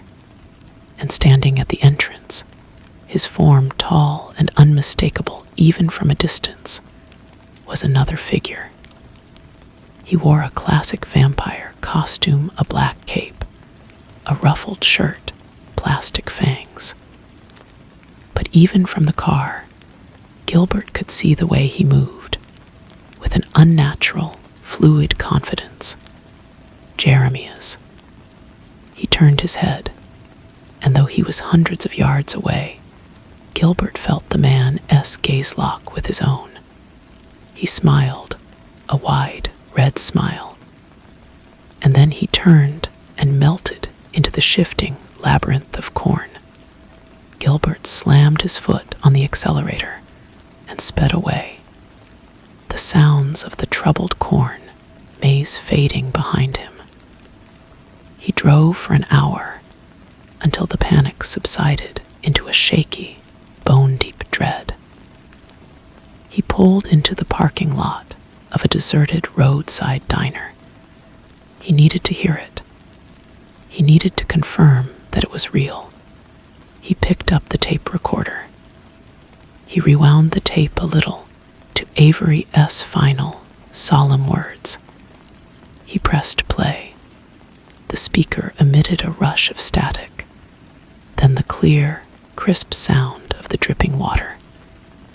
Then Avery S. voice, calm and measured. I am doing it to save Lana from an eternity of even greater horror. And I am doing it for myself. It is a form of suicide, I suppose. The only one available to me. There was a pause on the tape. The sound of Gilbert fumbling with the machine. Then, just as Avery S. voice should have said, "You should go now," a different sound intruded. It was faint at first, almost buried under the hiss of the tape. A child's voice, sweet and high, singing a nursery rhyme.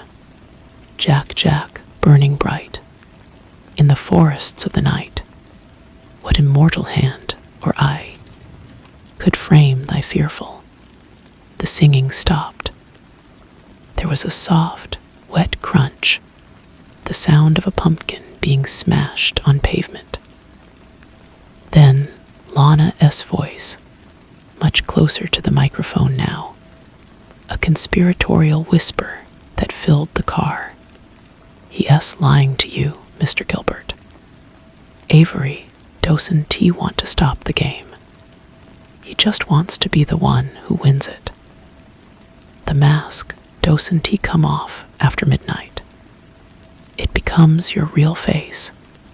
He S. been waiting for this Halloween for. The voice faded, the last word lost in a sudden surge of static that swallowed the tape entirely. Gilbert sat in the silent car, the only sound his own ragged breathing and the faint, imagined echo of a dripping tap. He looked at his watch. It was 1 minute to midnight on Halloween. The veil was at its thinnest, and somewhere, in a town now far behind him, the game was reaching its final, terrible move. He stared at the dead tape recorder. The story it held now incomplete. The final, crucial word forever lost in the static of that liminal night. The mask becomes your real face. The thought echoed in the silence of the car. A terrible key turning in a lock he hadn't known existed. He had driven away thinking he was escaping a localized nightmare, a contained horror in a single, strange town. But Lana S. whisper suggested something else entirely, something viral and vast. The mask becomes your real face. He looked at his own reflection in the rearview mirror. The tired, middle-aged face of a journalist stared back. It was a mask he had worn for 20 years, the face of a seeker of truths. But what was beneath it? He thought of the small deceptions of his career, the stories he had softened for an editor, the sources he had protected not for ethics, but for convenience. He thought of the larger deceptions of his life, the patience he feigned with his daughter when he was really thinking of a deadline, the love he expressed to his wife that was sometimes just a habit. Were those the things that would now be carved into his permanent face? The engine ticked as it cooled. The Diner S neon sign buzzed, flickering once before going out entirely, plunging the parking lot into near darkness. The moon, that monstrous orange harvest moon, was the only source of light now, painting the world in monochrome.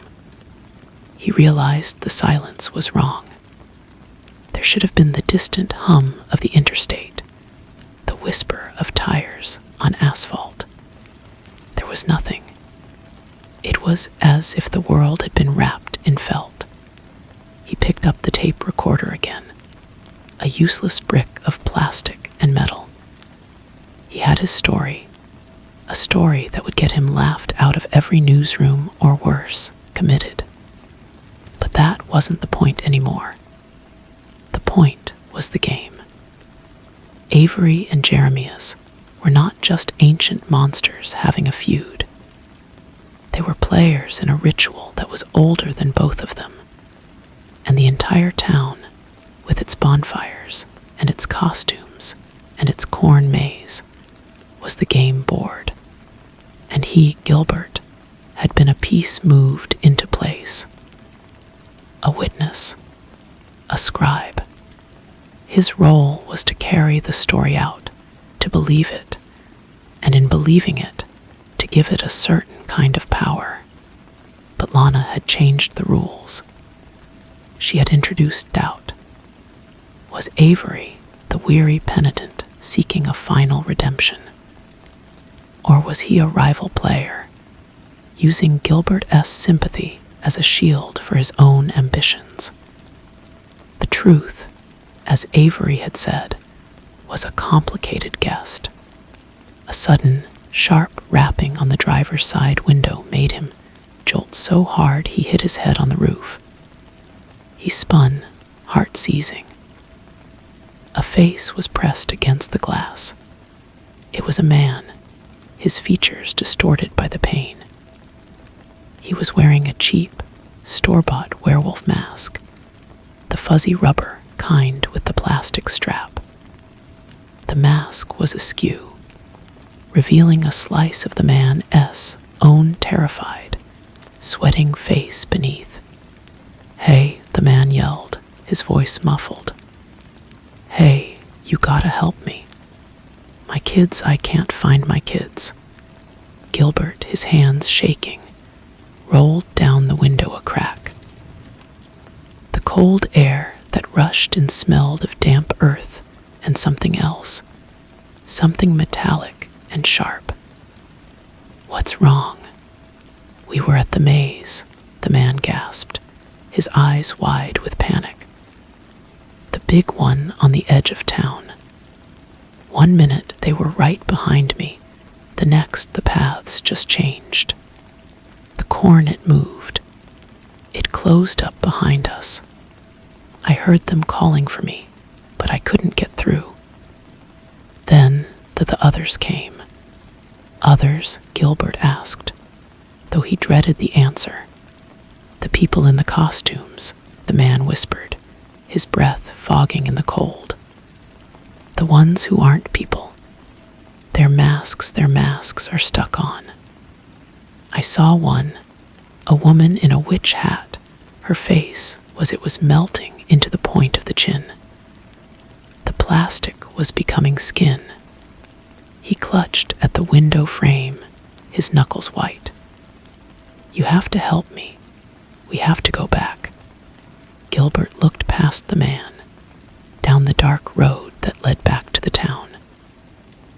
Back to the shifting corn maze, to Jeremias in his ironic costume, to Avery in his ancient sorrow, to a lost little girl with a doll and a terrible secret. He looked at the man's face, half obscured by the fake fur of the werewolf. The line between the mask and the man was already blurring. He thought of Lana's words, "The mask becomes your real face." He knew then that he could not drive away. The story wasn't in the tape recorder. The story was still happening, and he was a part of it. His own mask, the journalist, the objective observer, was crumbling. Beneath it was something else, something he hadn't known was there. A man who could not leave a father to search for his children alone in the dark. "Get in," Gilbert said, unlocking the doors. The man scrambled into the passenger seat, clutching his werewolf mask in his hands like a severed head. Gilbert put the car in drive and turned it around, pointing it back toward the town, back toward the towering orange moon and the waiting game. The static on the tape was not an end. It was an invitation to step into the silence and see what face he would find there. The car ate up the dark road, the headlights carving a feeble tunnel through the oppressive night. The man beside him, who had given his name as Ben, rocked back and forth, his fingers digging into the cheap fur of his mask. They were just right there, he kept muttering. Just right there. Gilbert didn't answer. His mind was a whirlpool, sucking down every detail. The absolute silence. The way the moonlight seemed to cling to the asphalt like an oily residue. The town, when it came into view, was not the same one he had left. The festive orange glow of the jack-o'-lanterns had deepened to a sullen, pulsing red, as if each one held a coal from a hellish furnace. There were no more children on the streets, no more laughter, only figures moving in the shadows between houses, their shapes indistinct and their pace deliberate. He drove straight for the corn maze. The field was now surrounded by a handful of abandoned cars, their doors hanging open. The entrance was no longer a simple gap in the wall of corn. It was a jagged tier, the stalks looking as if they had been wrenched apart by a giant hand. From within came a low, collective sound, not screams, not yet, but a thick, buzzing murmur of pure dread. Ben was out of the car before Gilbert had fully stopped, stumbling toward the entrance. Maddie, Sam, he screamed into the shifting green and gold labyrinth. Gilbert followed, the cool, dry rustle of the corn a constant, whispering soundtrack. The path ahead was clear for only a few yards before it forked, and then forked again, the geometry all wrong. Ben charged down the left-hand path without hesitation. Gilbert hurried after him, but after a few turns, he realized the path behind them was no longer there. The corn had closed, a living, breathing wall. Ben, he called out, but the man was gone, his frantic cries already fading, swallowed by the maze. Gilbert was alone. The buzzing was louder now, resolving into a chorus of whispers, snippets of prayers, and the soft, wet sound of something moving through the dry stalks, just out of sight. He pressed on, his choices at each turn feeling less like his own and more like he was being guided. The air grew colder, thick with the smell of turned earth and rotting pumpkins. He turned a corner and stopped. In a small, circular clearing stood Jeremiah's. He had removed the plastic fangs. His own canine teeth were long and sharp, pressing against his lower lip. The cape was no longer a costume accessory. It seemed to be a part of him, a pool of absolute darkness from which he emerged. "Ah, the scribe returns," Jeremiah said, his voice a silken drawl. "Come to witness the culmination." Avery always did have a sentimental streak, sending a chronicler, as if a story could change the outcome. "Where is he?" Gilbert demanded, his voice stronger than he felt. "Close," Jeremiah smiled. "He is the key, after all. His weariness, his surrender, it is the final ingredient. The lock is turned, Mr. Gilbert. The door is already opening. Can you not feel it? Gilbert could. It was a pressure in the air, a vibration in his teeth. The red light from the pumpkin lanterns seemed to be coalescing overhead, forming a swirling, bloody pinwheel in the sky above the maze. Lana said Avery was lying, Gilbert said, the words a desperate gambit. Jeremias threw back his head and laughed, a sound like breaking glass. Lana, that clever little doll. She has been playing her own game for longer than you can imagine. She is the anchor. While Avery and I dance our dance of death, she is the one who holds the door open.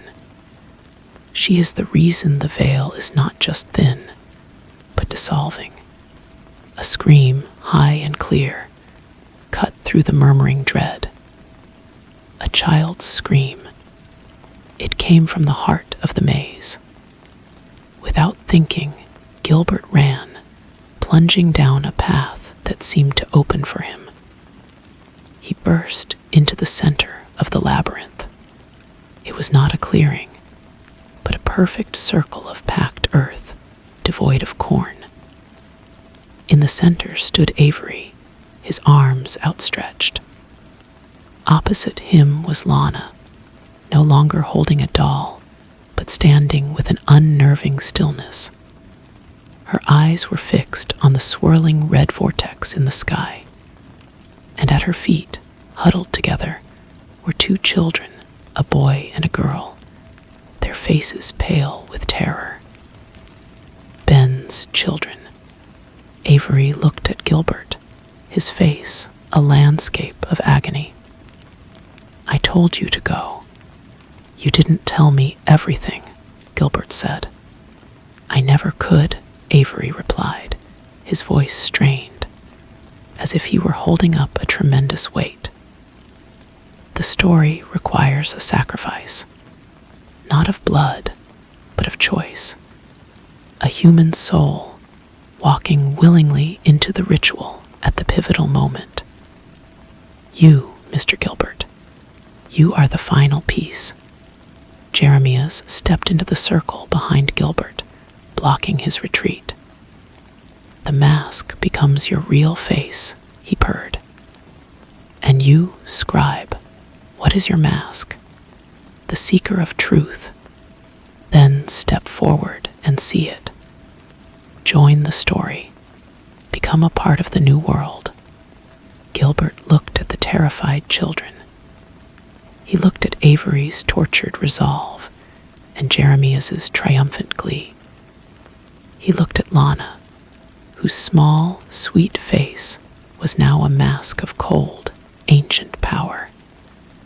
He thought of his own daughter, safe at home, and the world she lived in, a world of sunlight and simple truths. That world was a breath away from being extinguished. His choice was not a choice at all. It was the removal of a mask he had worn his entire life, the mask of a bystander. He took a step forward, into the center of the circle, placing himself between the children and the swirling maelstrom above. Then let it be me, Gilbert said, and as the red light descended to consume them all, he heard Lana's voice, no longer a whisper, but a clear, resonant chime, speaking the final word that had been lost on the tape. Forever, the red light did not feel like light at all. It was a substance, thick and heavy as honey, and it poured into the circle with a sound like a sigh of ultimate relief. It did not burn, it absorbed.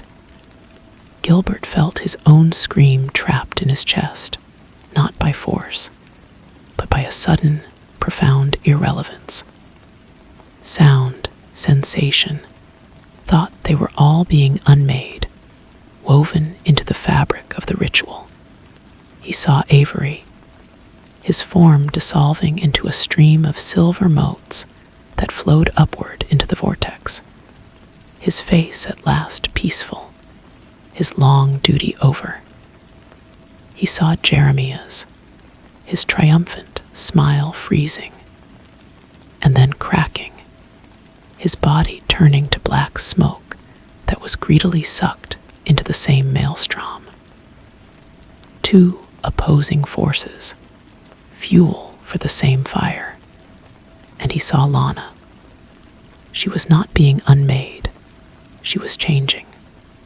Her small body straightened, her ragged doll falling to the earth and turning to dust.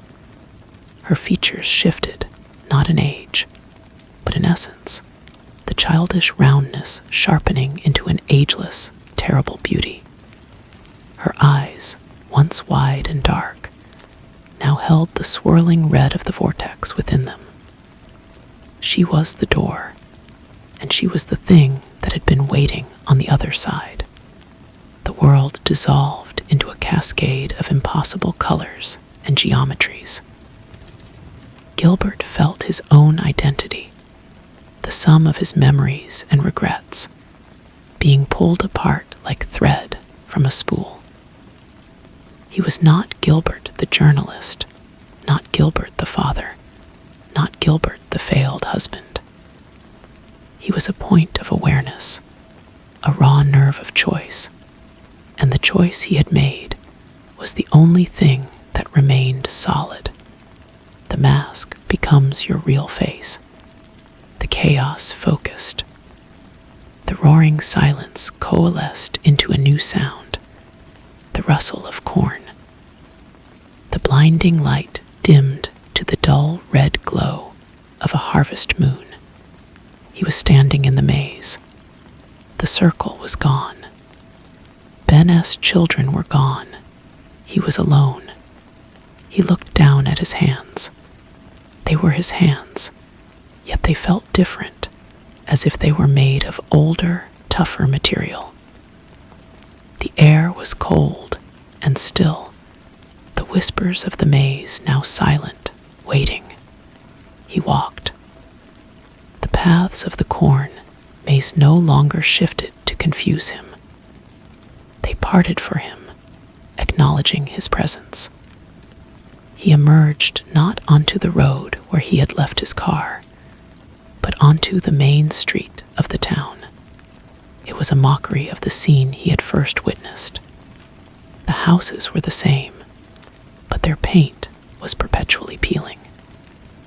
The jack-o'-lanterns still grinned, but their light was the constant, sullen red, and their carved faces were twisted into expressions of agony.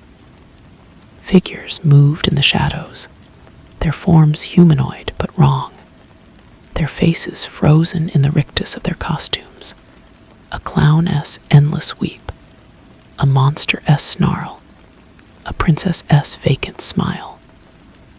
Their masks had indeed become their real faces. This was not a town celebrating Halloween. This was a town that was Halloween, an eternal captured moment of liminal terror. A figure stepped from the porch of the old manor, which now looked centuries older, its wood warped, and its windows like sightless eyes. It was Lana, or what had been Lana. She was now a woman, tall and imperious, clad in a simple black dress. Her dark hair was the only thing that had not changed. "Welcome, Keeper," she said, her voice the same resonant chime that had spoken the final word. Gilbert tried to speak, but the title was already settling onto him, its weight familiar. Keeper, the one who bore the story, the one who maintained the balance. Avery had been the previous keeper, his weariness a weight that had threatened to collapse the entire charade. Jeremiah's had been the usurper, seeking to twist the ritual to his own ends. They were both gone, their roles played out.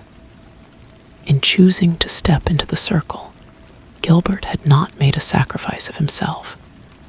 He had applied for the vacancy. The children, he managed to ask, his voice rough. Safe, she said, a flicker of the little girl in her ancient eyes. Returned to their father, their memories a confused dream of being lost in a cornfield. A small kindness. The world outside must continue, unaware. It needs its normal to define our abnormal. She gestured to the town around them. This is the threshold, your domain now. You will keep the veil patched. You will ensure the rituals are observed. You will turn the page on the story, year after year. Gilbert looked at the trapped, costumed souls shuffling through the eternal twilight. He felt no pity for them, only a distant, administrative responsibility.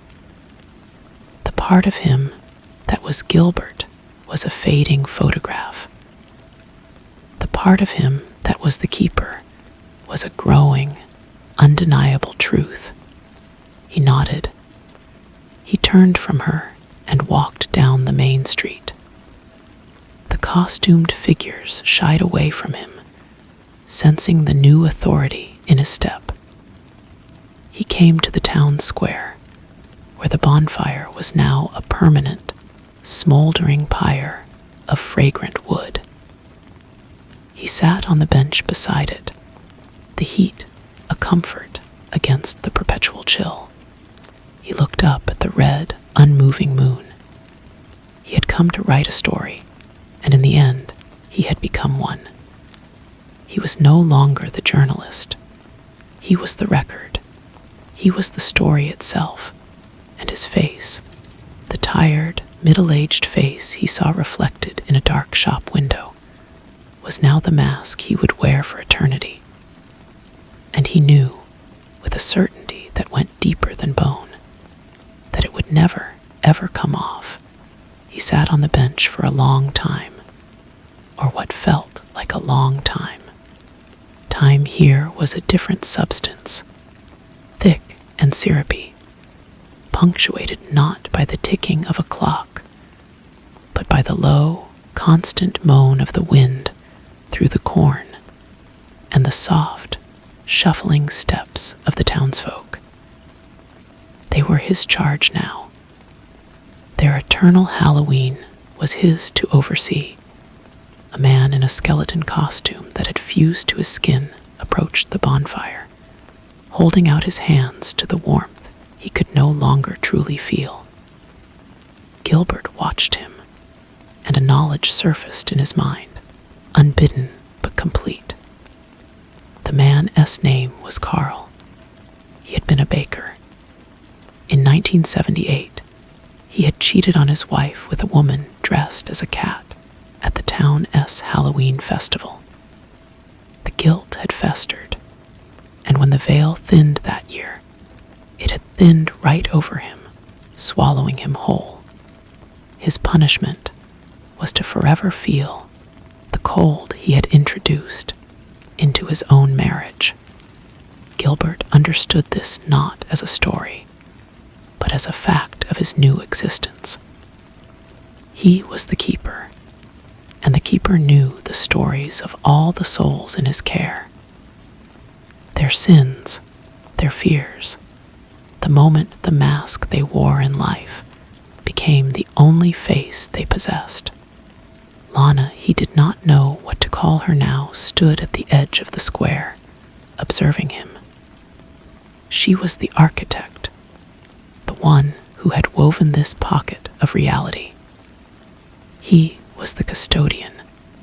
They will test you, her voice chimed in his mind, though her lips did not move. The hungry ones from the outer dark. They sense a new warden. They will probe the fences. As if on cue, a section of the night at the far end of the street deepened beyond black. The red light of the moon did not touch it. From within that patch of absolute void, something long and jointed, like a limb made of shadows and broken promises, slowly extended, probing the air. The costumed townsfolk froze, a wave of palpable terror washing through them. Gilbert felt no fear. He felt only a cold, focused responsibility. He stood up from the bench. He did not know what to do, but the knowledge was there, ingrained in the office itself. He simply looked at the invading darkness, and he thought of the story of this place. He thought of its rules, its boundaries, its purpose as a prison and a refuge, a pressure built in the air, a silent command. The void shuddered. The probing limb flinched back as if scalded. The patch of unnatural darkness receded, melting back into the ordinary shadows of the alley. The tension broke. The townsfolk resumed their shuffling, their eternal, quiet despair. He had passed the first test. He sat back down. The weight of the role was immense, but it was a weight he was designed to bear. He looked at his hands again, and for a fleeting second, he saw not his own flesh, but the brittle, yellowed page of a book. Then it was gone. He was the story. He was the town. A man walked by in a policeman-esque costume, the badge rusted to his chest, his face a permanent mask of feudal authority. Gilbert knew his story, too. He knew all their stories, and he knew that his own was now inextricably linked with theirs. The final entry had been written, not on a tape recorder, but on the fabric of reality. He was both the author and the text, the keeper and the kept, waiting in the endless red twilight for the next page, which would never turn. The silence that followed was deeper than before, a held breath. The keeper-esque gaze swept over his domain, and the town seemed to lean in, listening to the new quiet he had imposed. The bonfire popped, sending a shower of embers toward the static sky. One of the sparks did not fade. It hung in the air, a single, bright orange point of light, growing. It swelled, not like an explosion, but like a flower blooming in fast motion, petals of flame unfolding silently, until it formed a perfect, miniature jack-o'-lantern that hovered at eye level before him. Its light was warm, a stark contrast to the cold red glow that suffused everything else. Inside the flame, a tiny face shifted, and for a moment, Gilbert saw the weary, kind features of Avery. The voice was a whisper of burning paper. The first lesson: the stories are not just for remembering. They are the walls, the locks, the bars. Speak them, and you reinforce the world. Forget them, and the dark gets in. The flaming pumpkin winked out, leaving a ghostly afterimage on Gilbert S. vision. He understood. His duty was not passive. It was an active act of remembrance, a constant recitation. He looked at the skeleton man, Carl, who was still staring into the fire. Gilbert spoke, his voice no longer his own, but the voice of the town itself, dry and rasping as corn husks. "Carl," he said. The skeleton flinched, but did not turn. "You burned the bread. The loaves were black as your heart felt that morning. The smoke from the oven filled the kitchen, and you wept not for the bread. but for the sweetness you had lost. As Gilbert spoke the story, the air around Carl shimmered. For a single, fleeting second, the fused bone costume faded, and Gilbert saw a plump, sad-faced man in a flour-dusted apron, the smell of fresh bread briefly overpowering the scent of decay. Then the moment passed, and the skeleton was back, but it seemed more solid, more real, its place in the order of things confirmed and strengthened. This was the work. This was the maintenance.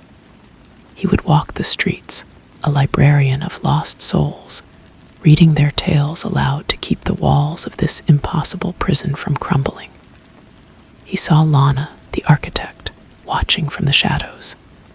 She gave a slow, deliberate nod. She had given him the key. Now he had to turn it, every moment, for all the moments to come. He stood from the bench, his joints complaining not with age, but with the weight of the narrative he now carried. It was time to take a walk. It was time to begin the telling. The first house he approached was the one with the white picket fence, now sagging and gray. A woman in a nurse's uniform stood on the porch, rocking back and forth, the starched white fabric of her dress stained with a dark, permanent bloom.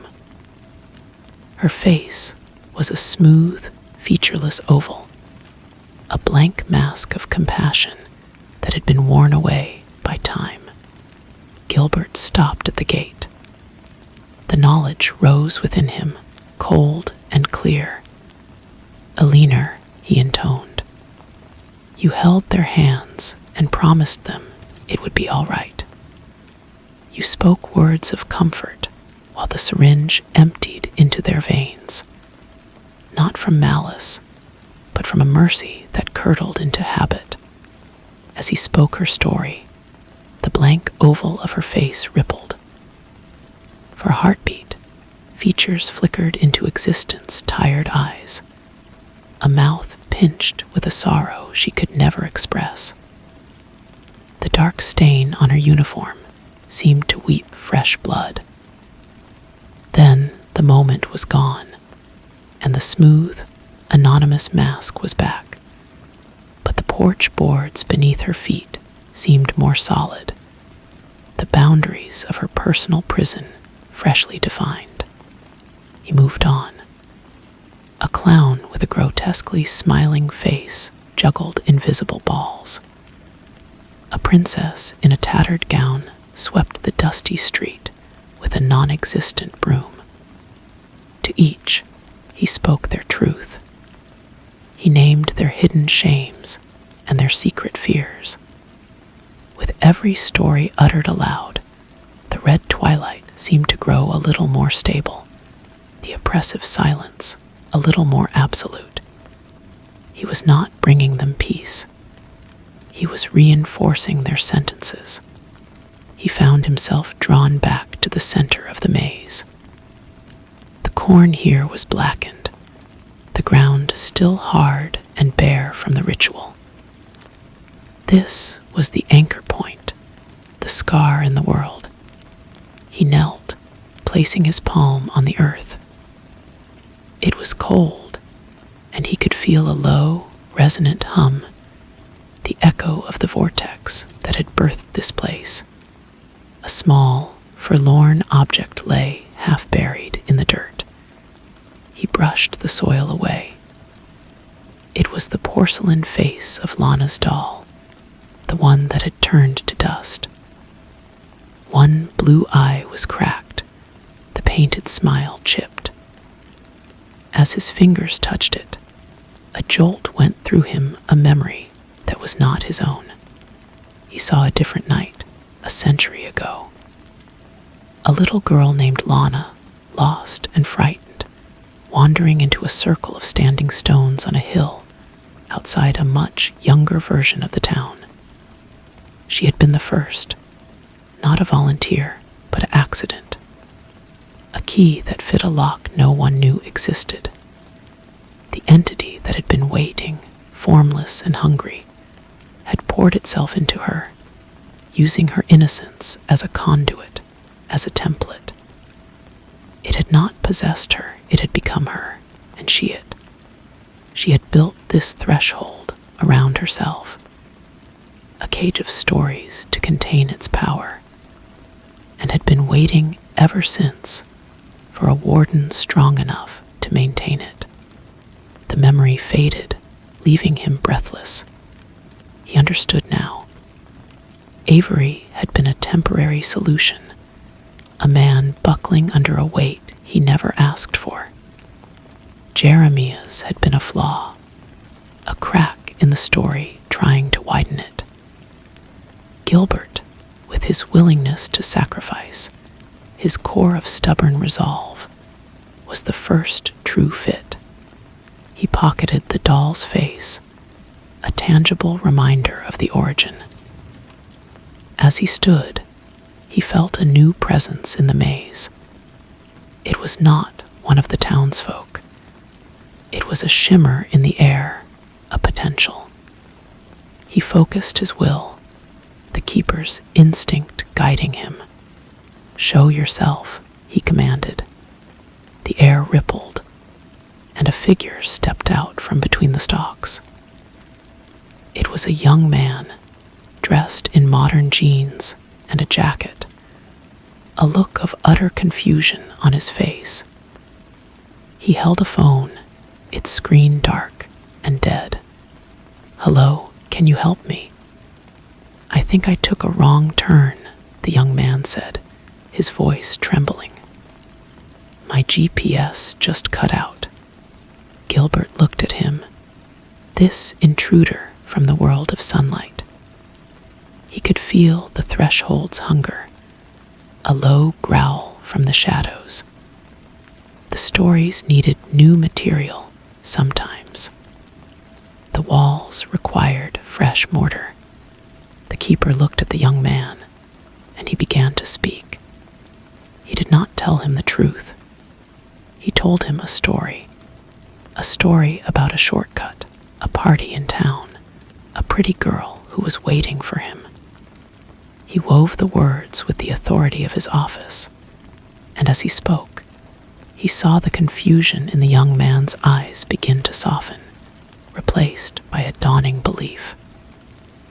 The man's clothes began to shift, the fabric coarsening, the color leaching away into a muted, vintage hue.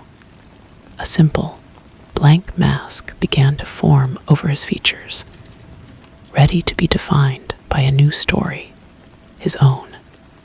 Gilbert turned and walked away, leaving the newest resident of the threshold to his fate. The keeper's work was never done. The story demanded to be fed. The transformation was complete by the time Gilbert reached the main street again. He did not look back. He could feel the new presence slotting into the town's fabric, another thread in the tapestry. The young man was no longer a lost traveler. He was a part of the narrative, his own tale of a wrong turn, now a permanent fixture in the endless twilight. Back on his bench by the bonfire, Gilbert felt a new sensation, a faint but persistent tugging. It was not a sound, but a direction. He followed the pull with his mind, letting it lead his awareness down a side street to a small, neglected cottage. Inside, an old woman in a witch costume was trying and failing to light a candle in her window. Her gnarled fingers passed through the wick again and again. Her story surfaced in him. Agatha. She had been a midwife, accused of witchcraft not for malice, but for knowing too much. Her eternal punishment was to seek light in a world that offered only gloom. The tugging was her story, straining against the edges of its prison, threatening to fray. It was his job to mend it. He focused on her, and from across the distance, he spoke her truth into the still air. "You brought 17 children into the world by candlelight," he whispered, the words carried on the wind that did not blow.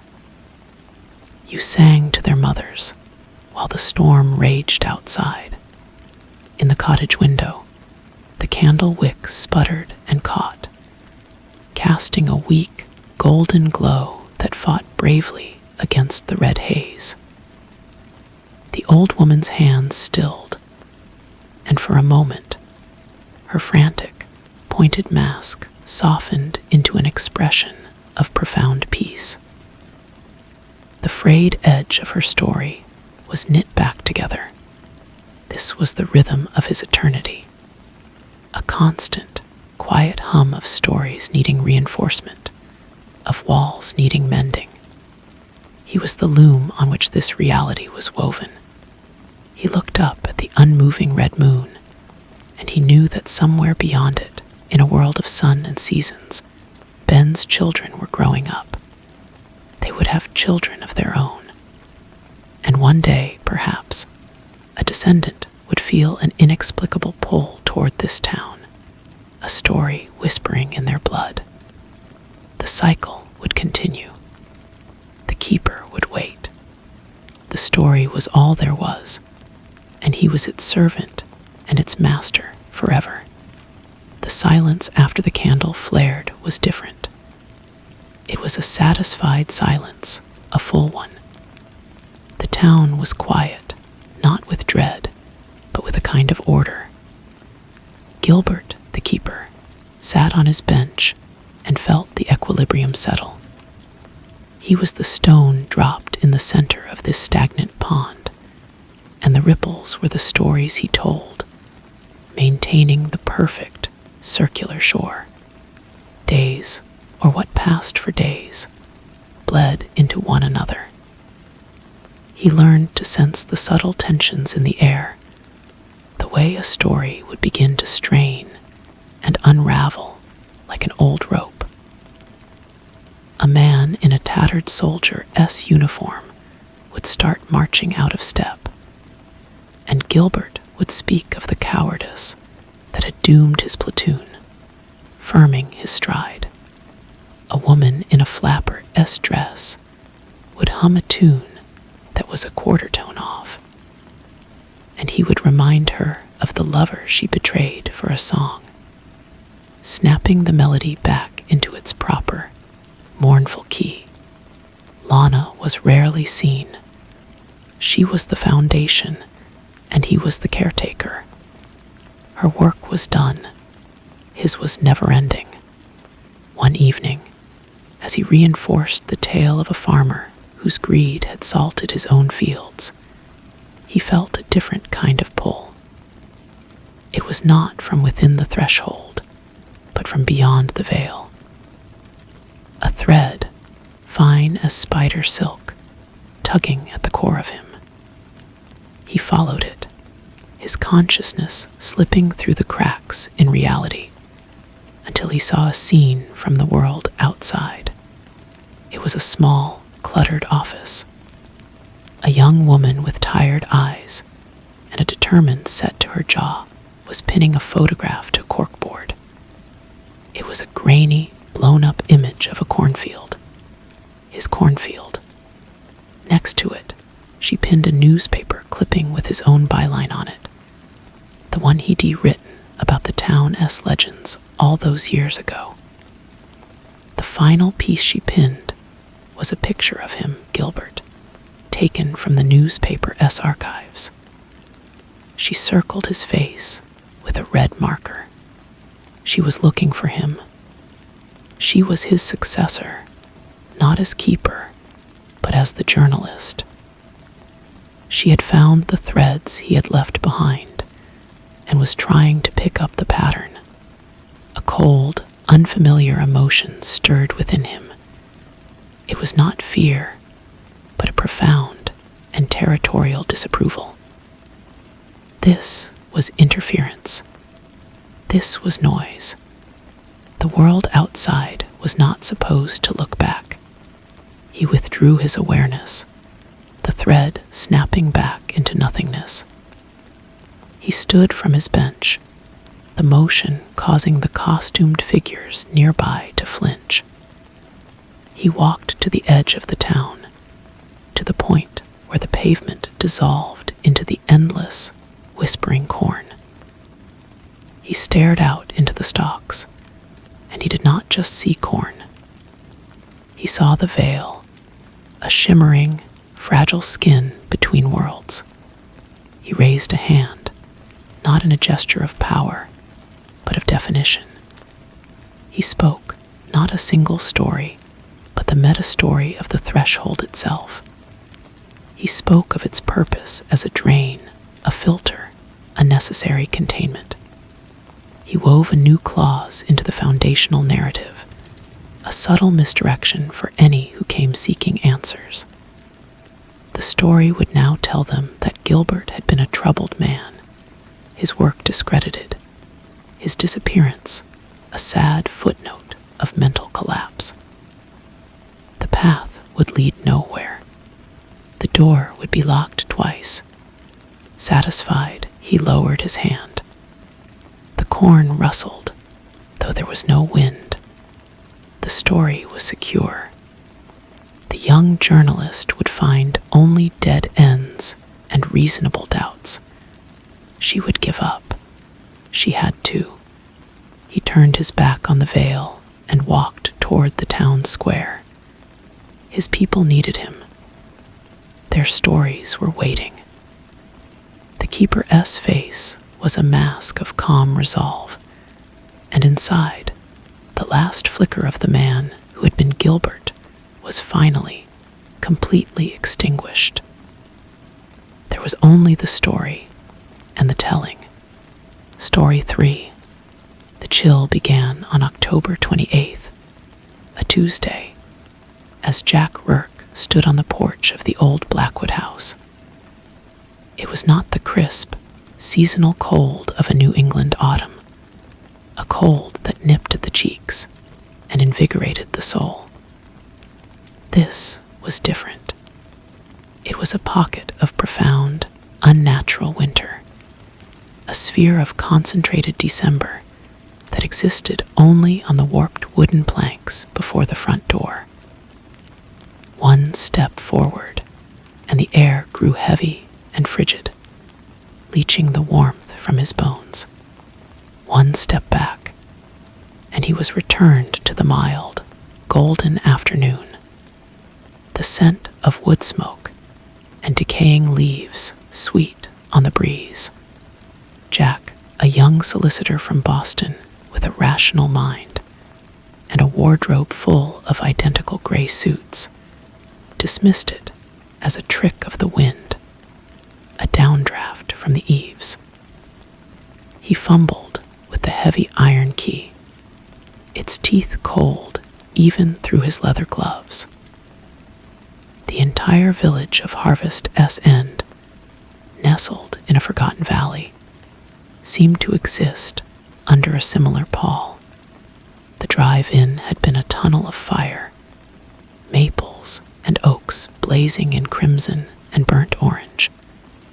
But here, in the village square, the colors seemed muted, as if viewed through a pane of smoked glass. Every porch bore a jack-o'-lantern, their carved grins and scowls flickering with an inner light even in the daytime. Their candle flames unnaturally still in the October air.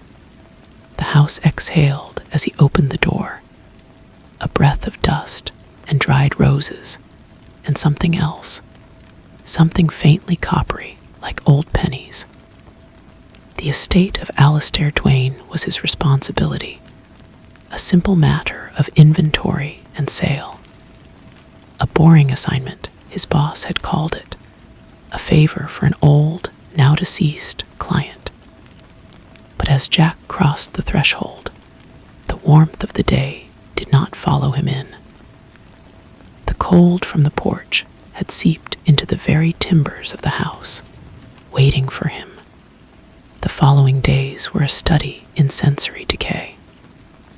The grand old house, a Victorian monstrosity with more gables than sense, was a symphony of muffled sounds. The tick of the grandfather clock in the hall was a slow, labored heartbeat. Floorboards groaned under his weight with the sound of old bones settling. At night, from the upper floors, he would hear the faint, rhythmic rustle of what might have been silk, or might have been dried corn stalks shifting in a field. The air was a layered thing. The waxy, vegetal smell of long-rotted pumpkin guts from the pile behind the house. The cloying sweetness of potpourri that had turned to dust. And beneath it all, that persistent, metallic tang. He met the villagers, their faces as closed and wary as their front doors. Old Man Hemlock, who ran the general store, took his money for groceries with fingers that would not touch his eyes darting towards the Blackwood house on the hill. Best be done and gone before the 31st, he demuttered, bagging a can of soup. The veil gets thin. Things get through. A young mother, pulling her child, a little ghost, in a cheap sheet across the street, had looked at Jack not with curiosity, but with a profound, weary pity. The heart of the mystery was Duane's study. It was here, amidst the leather-bound books and the model ships, that Jack found the photographs. Alistair Duane, a man with a severe face and eyes that held no light, stood beside a woman of such ethereal beauty she seemed a trick of the camera. Her name was Alara. In one photo, taken at what looked like a Halloween party decades past, they were dressed as a king and queen. Duane's crown was askew, his expression one of drunken arrogance. Alara's costume was simpler, a gown of dark velvet, but her mask was a thing of porcelain perfection, a frozen, beautiful smile that did not reach her sad, dark eyes. It was in this study that the cold became a presence. It would coalesce in the corner by the globe, a patch of air so frigid it made the glass of the cabinet frost over. Jack, hunched over ledgers, would feel it watching him. He began to hear things, not the rustling, but a whisper, a name breathed on the still air. Alara. On the 30th, the day before Halloween, he drove to the county record's office in the next town over. The clerk, a cheerful woman untouched by Harvest S&S gloom, helped him find the old newspapers. The story was a small, tragic piece, buried on page 6 from 35 years prior. Alara Duane, beloved wife of prominent local Alistair Duane, had died in a tragic accident on Halloween night.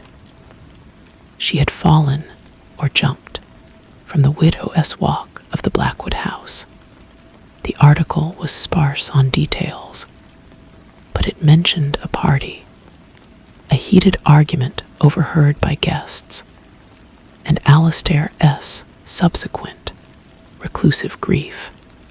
Grief, Jack thought, driving back through the gathering twilight, the sky a bruised purple.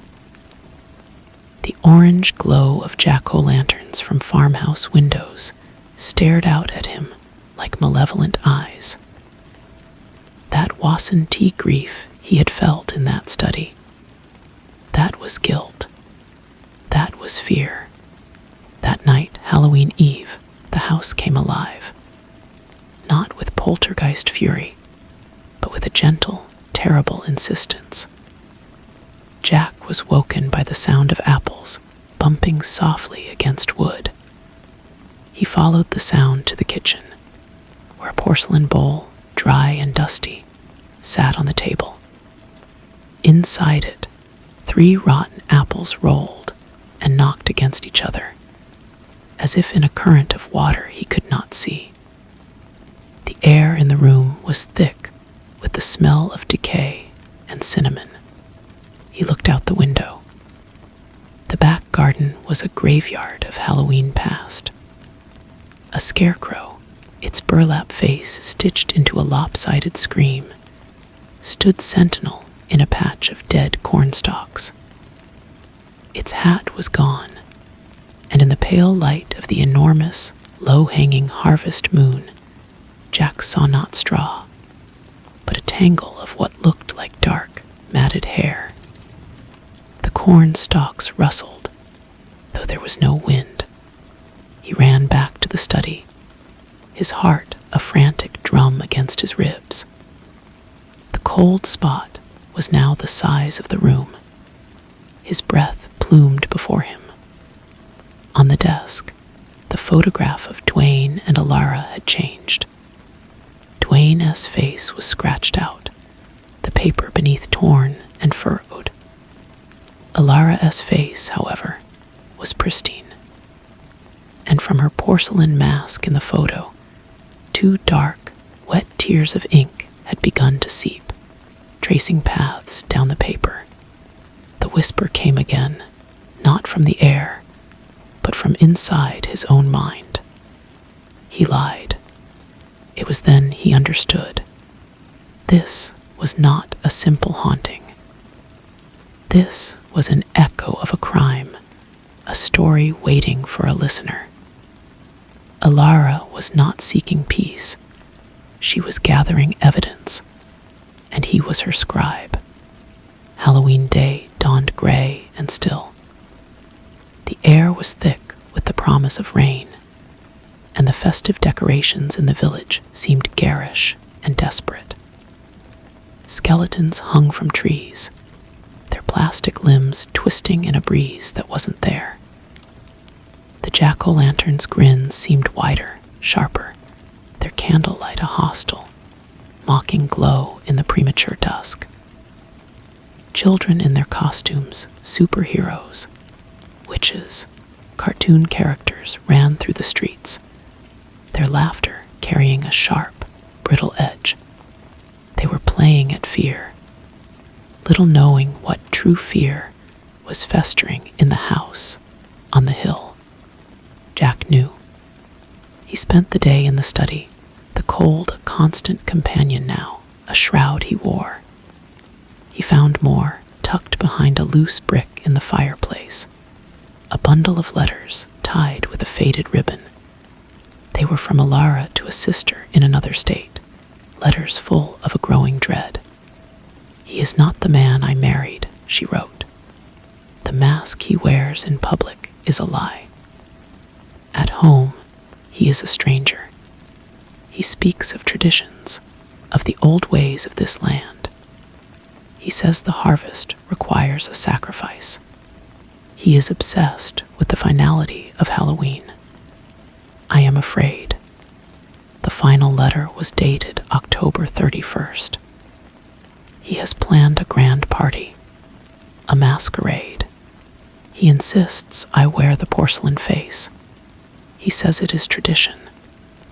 The veil is thin tonight, he told me, his eyes alight with something I cannot name. It is a night for truths to be revealed, for debts to be paid. I have hidden this key. If anything happens to me, it was no accident. Remember me." The key was small, brass, and tucked into the fold of the last letter. As true night fell, the orange moon rose, a great, diseased fruit in the sky. The wind picked up, howling around the gables, carrying with it the distant, cheerful sounds of doorbells and the rustle of trick-or-treat bags. Jack, armed with the key, was drawn to the one door in the house he had not yet opened, the narrow, arched door at the end of the upstairs hall that led to the widow's walk. The cold here was absolute. It was a solid wall of ice that pushed against him, carrying with it the scent of ozone and wet stone. The whispers were a chorus now, a susurrus of leaves and sighs. He lied. He pushed. The mask. Take it off. He fitted the key into the lock. It turned with a screech that tore through the silent house. The door swung inward. The widow's walk was a small, square platform fenced by wrought iron. And there she was, not a ghost in the classical sense, no shimmering apparition. She was a concentration of the cold, a sculpture of frost and shadow, her back to him. She wore the dark velvet gown from the photograph. Her hair, long and black, flowed in a wind that did not touch the trees below. In her hands, she held the porcelain mask. She was staring down at the ground, 35 years fallen. She did not turn, but Jack saw her reflection in the polished surface of the mask. Her face was not the beautiful one from the photograph. It was a ruin of sorrow and fury, her eyes black pools of void, her mouth a silent scream. The reflection shifted, and he saw not her, but the past. A man Duane drunk and enraged, his own crown of cardboard and foil tilted. Alara trying to pull away, the beautiful mask askew, revealing the terror beneath. A struggle, a push, not a hard shove, but a cruel, deliberate release. A fall, silent and swift, swallowed by the darkness. And then, Duane, carefully, methodically, placing the porcelain mask back over her broken face, setting it perfectly straight before he began to scream for help. The vision shattered. The cold slammed into Jack, driving the air from his lungs. He stumbled back through the door, into the hall. The spectral presence of Alara turned. She did not move her feet, but she floated towards him, the space between them collapsing. The whispers were inside his head, a torrent now, a river of rage. He lied, they all lied. The village, they knew, they saw. They closed their eyes. They let him bury me with a smile on my face, a mask for the world. She was not just vengeful. She was justice, delayed, warped by decades of solitude behind the thinning veil. And her vengeance was not complete. Duane had escaped her in life, dying peacefully in his sleep. But the lie had lived on. The conspiracy of silence in Harvest's End had protected a murderer. They had all worn masks. She was inches from him now. The cold was not just cold. It was the absence of all life, all hope. He could see every detail of the velvet of her gown, every strand of her spectral hair. The porcelain mask in her hand began to change. The beautiful, frozen smile melted away, reforming into a replica of Jack's own face, his features locked in a rictus of terror. A new scribe, the whispers hissed, a sound like dry leaves skittering across stone. A new voice for my story. You will wear the mask. You will show them my face. You will tell them what he did. Down in the village, the happy shouts of children echoed. Trick or treat, a doorbell chimed. The wind carried the scent of burning leaves and candy apples. The night was young. Jack Rourke opened his mouth to scream, but the cold filled his lungs, and the only sound that emerged was a whisper, not his own. A name carried on a breath of ancient frost, Alara. The name was not his, but it was his voice that shaped it. A puff of vapor in the frigid air that was immediately claimed by the entity before him. The cold was not just around him now. It was inside him, crystallizing in his veins, seizing his muscles. He tried to step back, to break the terrible intimacy of her presence. But his feet were leaden, rooted to the spot by a force that was both physical and profoundly spiritual. Her hand, not of flesh, but of solidified shadow and rime, rose. The porcelain mask she held, now bearing his own terrified likeness, began to drift toward his face. He could feel the intention behind the action, a will as vast and implacable as the deep winter. She would not kill him. She would repurpose him. He would become her vessel, her puppet, wearing his own face as a mask to speak her truths to the village that had conspired in her silencing. A primal instinct, older than reason, flared within him. This was not his sin. He was not Alistair Duane. He was a bystander, a scribe, but he would not become the epitaph. With a grunt of pure effort, he wrenched his head to the side. The mask brushed against his cheek, and the touch was like dry ice, searing and numbing simultaneously. A jolt of her memory, the dizzying plunge, the snap of bone, the final dark silence flashed through his mind. No, he gasped, the word tearing itself from a throat that felt lined with sandpaper. I will tell them, but not like this. The advance halted. The whispering in his mind ceased, replaced by a single, focused point of attention. The cold lessened by a single, agonizing degree. The black pools of her eyes regarded him, and for the first time, he saw something beyond the fury, a sliver of curiosity. He had to choose his next words with the care of a man defusing a bomb. They protected him, Jack said, his voice shaking but clear. They let the lie stand. But if I go down there like this, if I am a monster, they will only see a monster. They will burn the house down. They will bury the truth again. They need to hear it from a man. From me. The image of his face on the mask wavered, the features softening, blurring back into the smooth, anonymous porcelain. The pressure in the room shifted. The spectral form of Alara seemed to listen. The wind outside, which had been howling a moment before, dropped to a mournful sigh. She floated back a pace, granting him a sliver of space.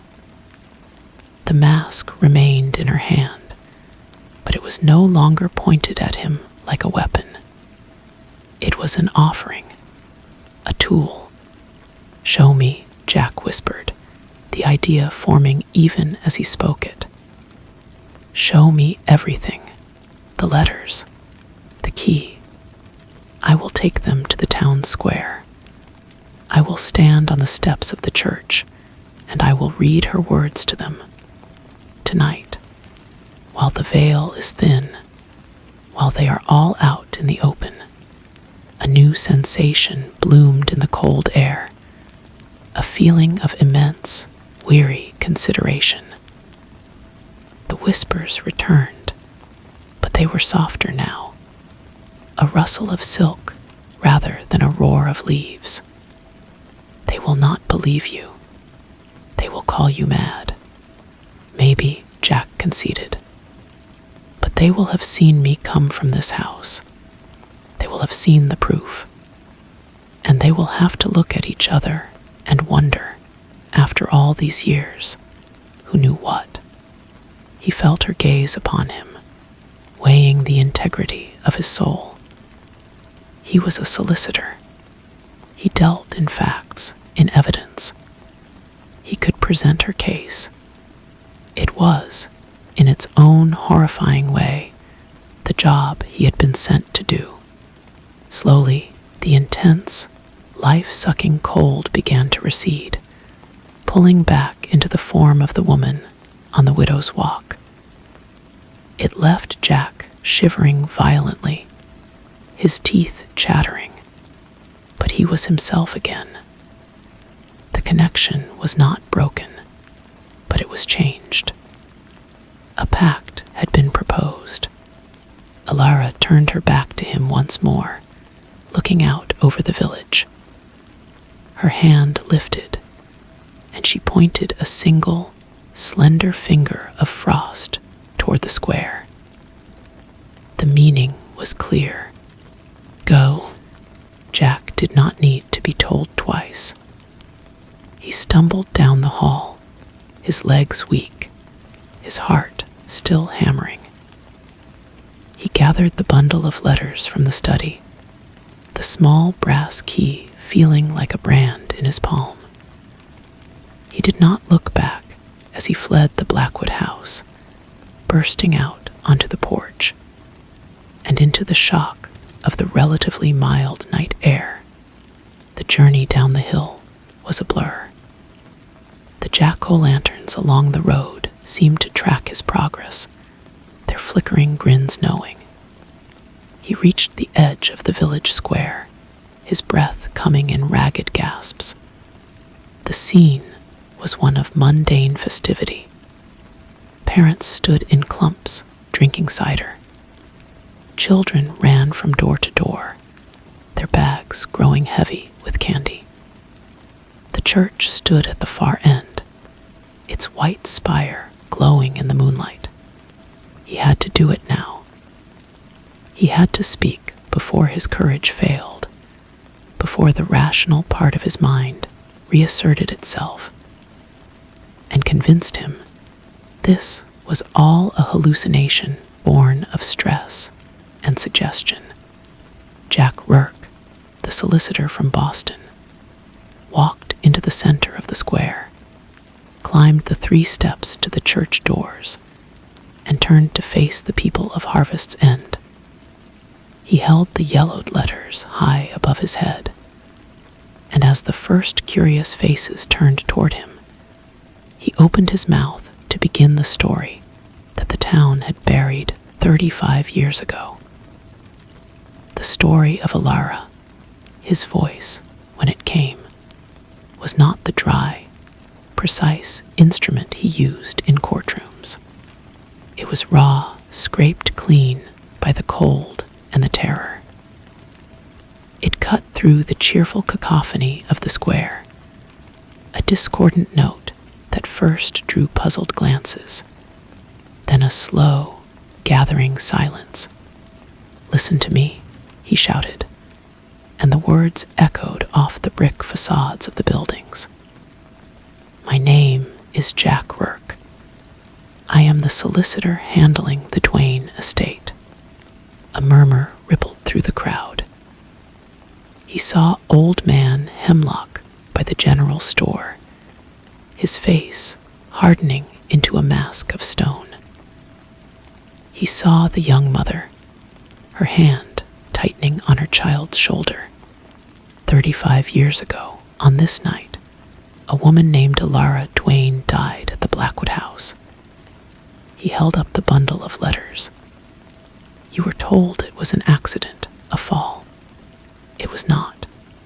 He began to read, his voice gaining strength, carrying Alara's own words of fear and isolation over the silent crowd. He read of Alistair's obsession, the old ways, the sacrifice. He read the final, damning line. "If anything happens to me, it was no accident." He held up the key. She hid this. She knew what he was going to do. The silence was now absolute, broken only by the rustle of a cheap ghost costume as a child shifted uneasily. The festive atmosphere had evaporated, replaced by a thick, communal dread. Jack saw it in their eyes, not shock, but a grim, resigned acknowledgement. They had known, not the details, perhaps, but the essential truth. They had chosen the comfort of a lie over the ugliness of a murder in their midst. "It's the city man," a voice slurred from the crowd. A large, red-faced man Jack didn't recognize stepped forward, smelling of whiskey and resentment. Come to stir up trouble with his papers and his stories. "My dad said Alistair Duane was a good man." Broken by grief, a few muttered agreements rose, a feeble defense against the truth. Then the temperature dropped. It was not the gradual chill of an autumn evening. It was an instant, localized winter that descended upon the town square. The breath of every man, woman, and child plumed in the air. The candles inside the jack-o'-lanterns guttered, their flames shrinking to blue pinpricks before flaring back to life, now burning with a cold, white light. And in that light, something changed. The scarecrow that had been tied to the lamppost for decoration was no longer a bundle of straw and old clothes. Its burlap head turned, the stitched mouth seeming to work soundlessly. The cheap skeleton hanging from the tree next to the church was no longer plastic. Its bones were yellowed and ancient, and it raised a bony hand to point a finger directly at Old Man Hemlock. A collective gasp went up. The square was no longer a place of celebration. It was a stage, and Alara was the director. She was using the thin veil, using the collective, playful energy of Halloween, and twisting it to her will. She was showing them her story. Jack saw it too. The ghost of the little girl in the sheet was not a child anymore. For a fleeting second, it was the translucent, broken form of Alara, looking up at the widow's walk with wide, accusing eyes. The reflection in the general store window showed not the crowd, but a replay of the struggle Jack had witnessed Duane's drunken shove, Alara's silent fall. The red-faced man who had challenged Jack cried out, stumbling backward. "I see her. In the corn." He was pointing toward a decorative bale of hay, but his eyes were wide with a vision only he could see. Pandemonium, held in a strange, frozen check, began to break loose. Children cried. Parents clutched them tightly, their own faces pale with a fear that was no longer playful. The lie that had sustained Harvest's End for a generation was crumbling before their eyes, made manifest by the very holiday they had used to sanitize it. Old Man Hemlock took a step forward, his defiance gone, replaced by a profound, weary shame. He looked at Jack, then past him, toward the hill. "We knew," he said, his voice a cracked whisper that carried in the unnatural silence. "We knew he was a hard man. We heard the fights. After she fell, he paid people off. He made donations to the church. He said it was an accident, a tragic shame, and we wanted it to be. It was easier. He hung his head. Forgive us. The words were not for Jack. They were for the cold, for the presence that filled the square. As suddenly as it had come, the intense cold vanished. The jack-o'-lantern's flames returned to their warm, orange glow. The scarecrow was just a scarecrow, the skeleton just plastic. The visions were gone, but the truth remained, hanging in the air, heavier than any ghost. Jack stood on the church steps, the letters clutched in his hand, watching as the people of Harvest's End looked at one another, their community forever fractured by the secret they had all shared. The work was not done. There would be official inquiries, historical reviews, a belated inquest. But the core of it, the confession, was complete. He felt a final, gentle brush against his mind, a sensation like a sigh of release. It was not warmth, but the absence of a pain that had lasted for decades. Then it too was gone. Rourke descended the steps and walked through the silent, broken crowd. He did not look back at the Blackwood house on the hill. He knew it was just a house now. Its story had finally been told, and its scribe's work was done. He walked to the edge of the square, the crowd parting for him in a silence that was more profound than any noise. No one tried to stop him. No one had anything left to say. He got into his car, the mundane act of turning the key in the ignition feeling alien and out of place. He drove slowly through the town, past houses where porch lights were already being switched off, where the night's festivities had been cut short by a reckoning long overdue. He did not drive back to Boston. He found a motel 20 miles down the highway, a place of buzzing neon and thin walls. He lay on the stiff bed, staring at the ceiling, the bundle of letters on the nightstand. He could still feel the ghost of the cold in his bones, the echo of her voice in his mind. Sleep was a distant country. The next morning, under a gray and indifferent sky, he drove to the county seat. He spent the day in the clerk's office, filing the letters as a new exhibit, reopening a case that had been closed for 35 years. The officials were skeptical, dismissive at first, but the evidence was there, in Alara's own desperate hand, and in the haunted, unwavering testimony of the solicitor from Boston. The story began to unspool in the cold light of day, no longer needing the magic of a thin veil to give it weight. A week later, he stood in a different cemetery, far from the Gothic iron of the Duane plot.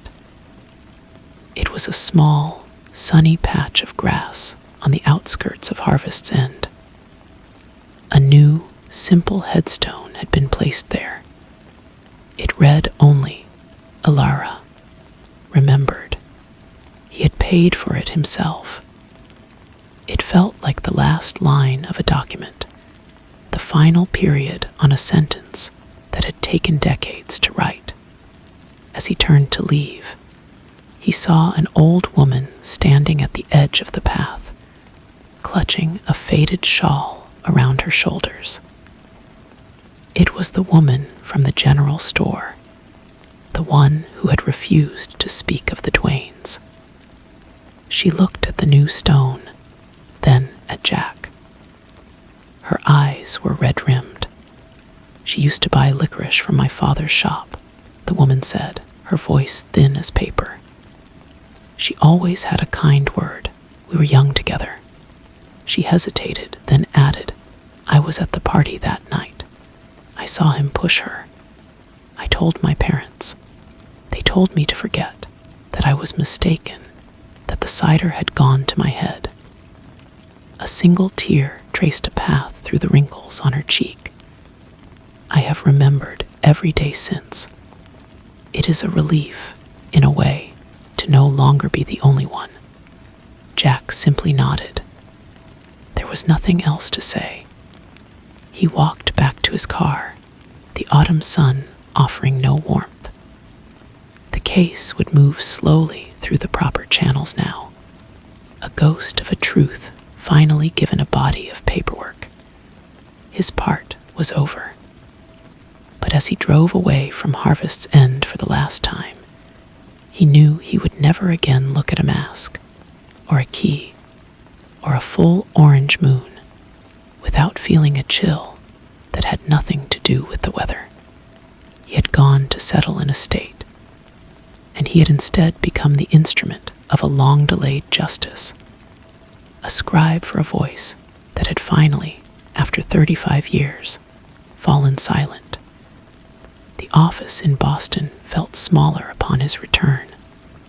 The hum of the city, a dull and meaningless noise after the profound silence of Harvest's End. His partners welcomed him back with claps on the shoulder and questions about the spooky old house, their jokes falling flat against the new, sober reality he carried within him. He completed the paperwork for the Duane estate with a cold, clinical efficiency, officially dissolving a fortune built on a lie. The money, as per the new directives he helped establish, was funneled into a historical society dedicated to preserving the complete, unvarnished history of the region. Months turned, and the sharp edges of the memory began to soften, though the chill never fully left his bones. He found he could no longer work on probate cases for old, wealthy families. The secrets hidden in trusts and wills felt too heavy, too potentially dark. He shifted his practice, focusing on helping new businesses draft their founding documents, on building things rather than dissecting the legacies of the dead. One evening, late in the following October, he was walking home through the city streets. The air was crisp, and the scent of wood smoke from a nearby restaurant triggered a deep, visceral memory. Children in costumes darted past him, their laughter echoing, and he flinched, expecting the air to turn to ice, for a mask to shift and reveal a truth too terrible to bear. But nothing happened. The night was just a night. He reached his apartment building and checked his mail. Among the bills and catalogs was a small, flat package with no return address. The postmark was from a town neighboring Harvest's End. His hands were steady as he opened it. Inside, nestled in plain tissue paper, was a photograph. It was old, its corners soft with age. It showed a young woman with dark hair sitting on a stone wall, laughing, a piece of licorice in her hand. She was looking away from the camera, caught in a moment of unguarded joy. On the back, in a faded, elegant script, was a single word, Alara. There was no note. It needed none. It was not a threat, not a reminder of the terror. It was a gift, a confirmation that she was, finally, being remembered not as a ghost or a victim, but as a person. He placed the photograph on his bookshelf, not hidden away, but but displayed beside a stack of legal texts. A quiet monument. That night, for the first time since he had left the Blackwood house, Jack Rourke slept peacefully. He did not dream of falling, or of masks, or of whispers in the dark. He dreamed of a young woman on a stone wall, laughing under a sun that was, for a moment, warm enough to banish any chill. The peace of that dream lingered for days, a soft warmth in the core of him that the city's grime could not touch. He went about his work with a focus he had thought lost, the frantic energy of his old life replaced by a deliberate calm. He found himself looking people in the eye more, listening to the spaces between their words. He was, in some fundamental way, a different man than the one who had driven to Harvest's End. A month later, a formal letter arrived from the County Historical Society. They had completed their initial review and were establishing the Alara Memorial Archive. They had found, tucked away in a forgotten bank box Alastair had rented under a false name, a small portfolio of her artwork. They were delicate ink washes and pencil sketches, scenes of the town and the surrounding hills, all possessing a startling, lyrical beauty. The society was putting one of them, a view from the Widow's Walk, on permanent display. They had included a photograph of the framed piece. Jack stared at it for a long time, seeing not just the skillful lines of the landscape, but the artist who had stood in that lonely place and seen something worth preserving. He wrote back a brief, polite letter, donating his remaining files on the estate to their collection, and declining an invitation to sit on their board. His connection, he felt, was complete. He had been a conduit, a necessary instrument, but the story now belonged to the town to curate and to learn from. The seasons turned again. Winter gave way to a tentative spring. On an unremarkable Tuesday, he was reviewing a contract in a quiet corner of the public library when a familiar, dry scent of old paper and dust, undercut by a faint, sweet perfume, washed over him. It was gone as quickly as it came, but it left him utterly still, his pen poised above the page. He was not afraid. The feeling was not one of intrusion, but of a final, gentle settling, like a book being closed and returned to its proper place on a shelf. He knew, with a certainty that defied logic, that the last restless shred of her had finally moved on, no longer tethered to the world by injustice or the need to be heard. He finished his work, packed his briefcase, and walked out into the afternoon sun. The city was bustling, alive with its own stories of love and loss and ambition. He bought a coffee from a cart and stood for a moment, watching the people flow past. He thought of the photograph on his bookshelf and the sketch in the archive. Two fragments of a life, now anchored in the world. His own life stretched out before him, no longer shadowed by that other, colder one. He was just a man again, but a man who had learned that some truths, no matter how long buried, refused to stay silent, and that justice, however delayed, has a way of finding its voice. He took a sip of the coffee, the bitter heat a grounding sensation in the present. A young woman rushed past, a briefcase bumping against her leg, her face a mask of city stress. For a fleeting moment, he saw Alara not as a victim, but as a woman who might have walked these same streets, her own dreams and frustrations tucked away, her art a secret rebellion. The thought did not bring sadness, but a strange, quiet solidarity with all the hidden lives around him. He never spoke of what happened in Harvest's End. When colleagues occasionally pressed him, their curiosity piqued by his career shift, he would simply say he'd dealt with a difficult estate that had changed his perspective. It was the truth, stripped of its supernatural sheen, and it was enough. The real story belonged to the cold air of a Halloween square and the fragile pages of letters written in fear. It was not a tale for a Boston law office. Years later, he took a vacation, driving through New England as the leaves began to turn. He did not seek out Harvest's End, but he found himself on a familiar winding road.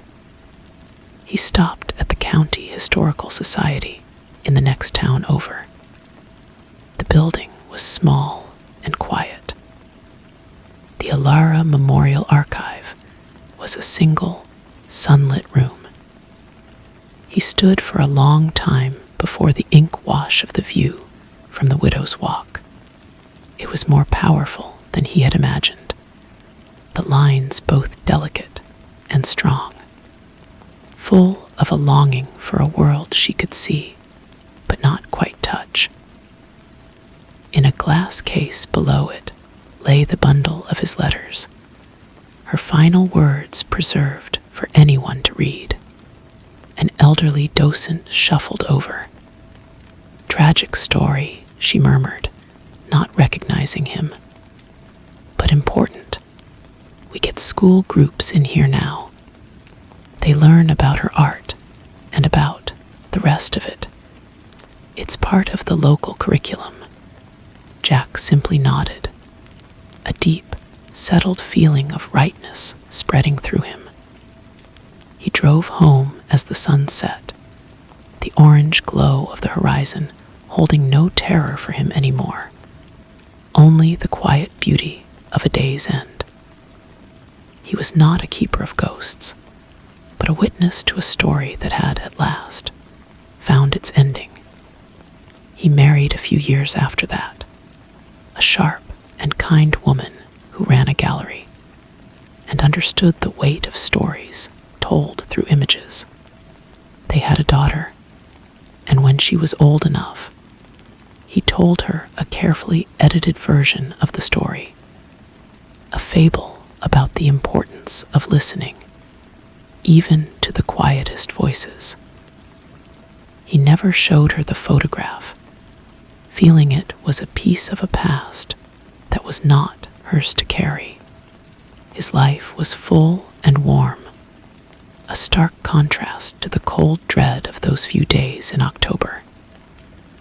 Yet, every year, as the air turned crisp and the pumpkins appeared on porches, he would feel a familiar, distant pull.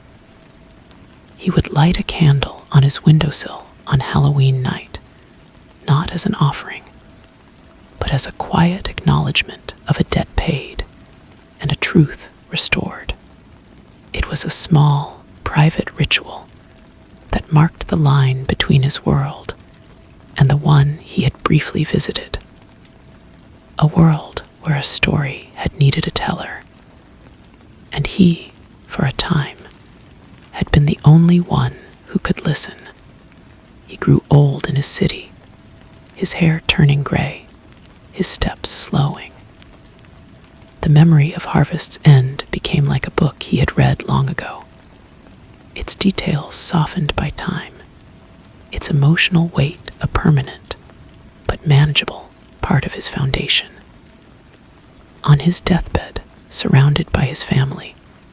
His last conscious thought was not of the law or of his own accomplishments, but of a young woman's laughter on a stone wall and the profound, echoing silence that follows a story, finally and completely told. The silence that followed was not empty, but full. It was the silence of a story that had reached its final punctuation, a quiet so deep it felt like a presence in the room. His family, mistaking his stillness for peace, whispered their goodbyes and left him to his rest. But in that last, liminal space between thought and oblivion, Jack Rourke felt a final, distinct sensation. It was not a cold finger on his mind, nor the scent of old perfume. It was the simple, physical feeling of a small, smooth piece of candy being pressed into his palm. A piece of licorice. The gesture held no sorrow, no lingering attachment. It was a thank you, an acknowledgement from one soul to another before a final, mutual release. And with that, the last page turned, and the book closed for good. The funeral was a quiet, secular affair held in a city park, as he had requested. His wife and daughter scattered his ashes under a great oak tree, its leaves just beginning to blush with the coming autumn. They spoke of his kindness, his quiet strength, his love for them. The story of Harvest S. End was a faint, unrecognized ghost at the edges of the ceremony, known only to his wife in its barest outline. It was a life well lived, measured by the love he gave, not the secrets he had helped bury. Years later, his daughter, now a woman with children of her own, was cleaning out the attic of the old family home. In a box of his legal papers, tucked between a deed and a corporate charter, she found the photograph. The young woman with dark hair, laughing, a piece of licorice in her hand. She turned it over. Alara. The name meant nothing to her, yet the image held a strange, magnetic pull. She felt a sudden, inexplicable chill, a whisper of a feeling she could not name. She almost threw it away, but something stopped her. She took it downstairs and placed it in a frame, setting it on a bookshelf in her own study. It was a mystery, a fragment of her Father S. past, and she felt, in some deep and unexamined way, that it deserved to be seen, to be remembered. And so, in a sunlit room in another city, in another time, the story breathed softly once more. The chill her daughter felt when she first hung the picture was a fleeting thing, gone as quickly as the shadow of a cloud on a sunny day. She grew accustomed to the photograph, sometimes telling guests it was a print she had found at a flea market, an anonymous face from another time that she found beautiful. The story felt true enough. The woman in the picture seemed to watch over the room, her silent laughter a counterpoint to the lively chaos of a modern family. One afternoon, her youngest son, a serious boy of 8 with his grandfather's thoughtful eyes, was building a fortress of Legos on the study floor. He looked up at the picture for a long time. "Who is she?" he asked. His mother paused, her fingers hovering over her laptop keyboard. "I'm not sure, sweetie. She was someone your grandfather knew." The boy considered this. "She looks nice," he said, and then returned to his construction. His mother smiled and went back to her work, but the question lingered. That evening, after the children were in bed, she took the photograph down. She examined the back again, the single, elegant word, Alara. She typed the name into a search engine, adding nothing else. The results were a jumble of mythology and astronomy. But then, a link to a small regional historical society's digital archive appeared. She clicked on it. There she found a scanned image of an ink wash painting, a view from a high place, and a brief biography. Alara, a local artist, her life, her tragic death, the subsequent silence, and the eventual belated inquest that had cleared her name. The article mentioned a solicitor from Boston who had been instrumental in uncovering the truth. It did not name him.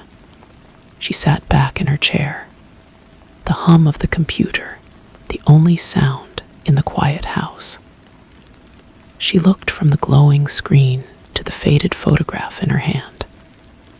The mystery was solved, and in its place was a profound and aching understanding.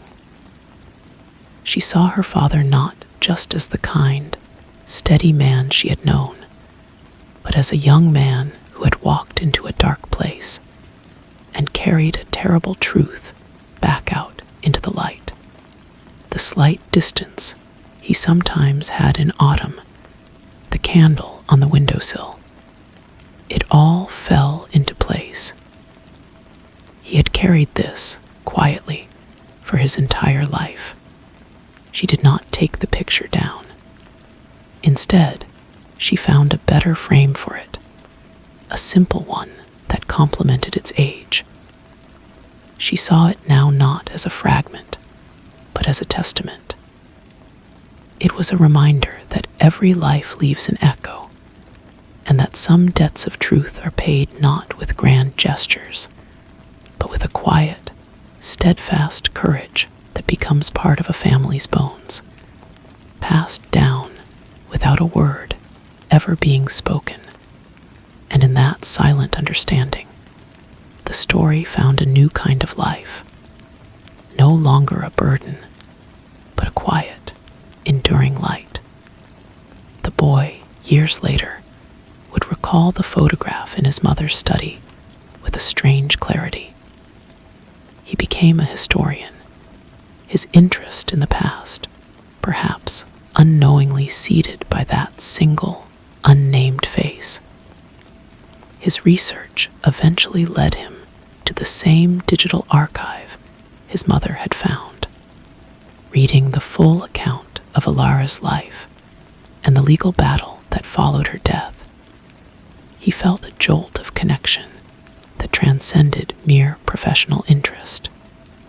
He requested the society's physical records, and in a folder of correspondence, he found a letter written in his grandfather's firm, precise hand.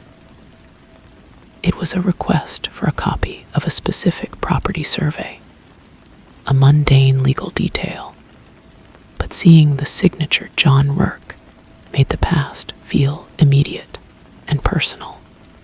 He never mentioned the family link to the archivists, feeling that his grandfather had wanted his role to remain a quiet footnote. But from that day on, his own work took on a deeper dimension. He became an advocate for giving voice to the marginalized figures of history, the ones whose stories had been buried by the powerful. He would never know if it was fate or mere coincidence, but in his heart, he felt he was continuing a story that had begun long before he was born, a story about the enduring weight of a single, silenced truth. He published his first major book on forgotten artists of the 19th century, and the central chapter was a meticulous, compassionate study of Alara's work. He used a reproduction of the photograph from his mother's study as the frontispiece. At the book launch, a critic asked him why he had chosen to feature an unknown like her so prominently. He paused, choosing his words with the same care he imagined his grandfather had used. He said, "Because some stories aren't just history. They are obligations, and their value isn't in their fame, but in their truth." The answer was considered cryptic but profound, and the book was well received in academic circles. A copy found its way to the Historical Society in Harvest's End, where it was placed in the archive, completing a circle that had begun with a box of letters, and a man brave enough to read them. The town, now reconciled with its own past, accepted the book as a natural part of its legacy. The long silence was over, replaced by a quiet, steady hum of remembrance that would, in its own way, last as long as the stone walls that still crisscrossed the hills. The hum of remembrance became a settled part of the town's fabric. The annual Halloween festival, once a source of dread for the older generation, was reinvented. It became a celebration of local artists, with Alara's name featured prominently on the program. Children who grew up with her story in their school curriculum saw her not as a specter, but as a local heroine, a talented woman wronged by history. The Blackwood house, stripped of its malevolence, was eventually purchased by a young couple from the city who restored it with a respect for its history, turning the Widow's Walk into a reading nook with a stunning view of the very hills Alara had sketched. They knew the story, and they felt no fear, only a sense of stewardship. The past was no longer a haunting. It was a foundation, and in a study in a city far away, a photograph of a laughing woman continued to watch over the descendants of the man who had, so long ago, helped her find her voice.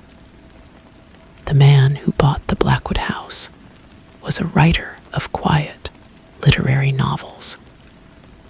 He found inspiration in the play of light through the old wavy glass of the windows, and he often worked at a desk positioned where he could look up at the Widow's Walk.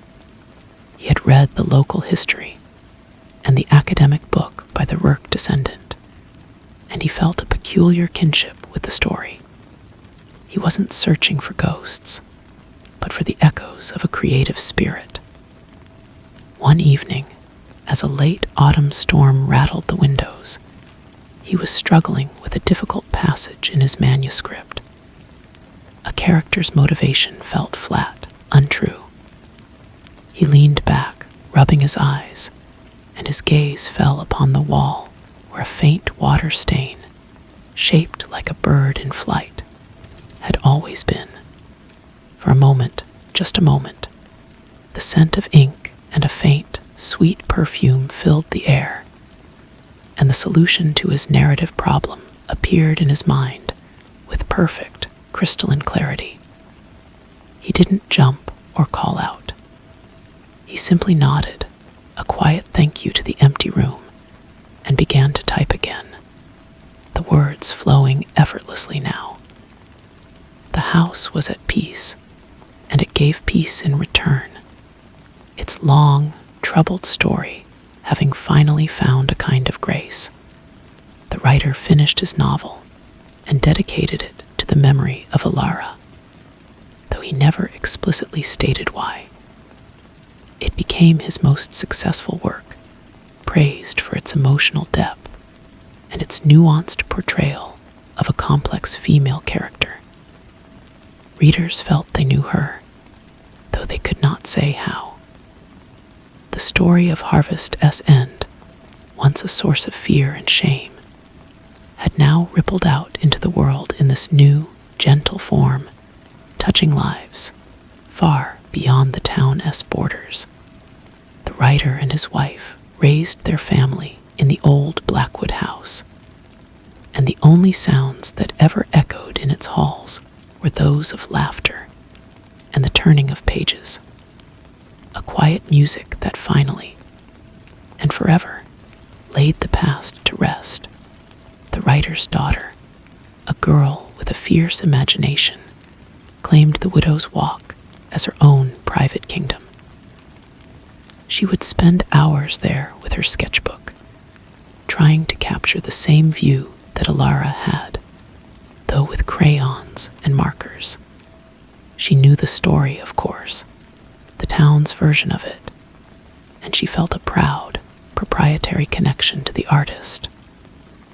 One day, she found a smooth, black stone tucked into a corner of the wooden railing, a place she was sure she had checked 100 times before.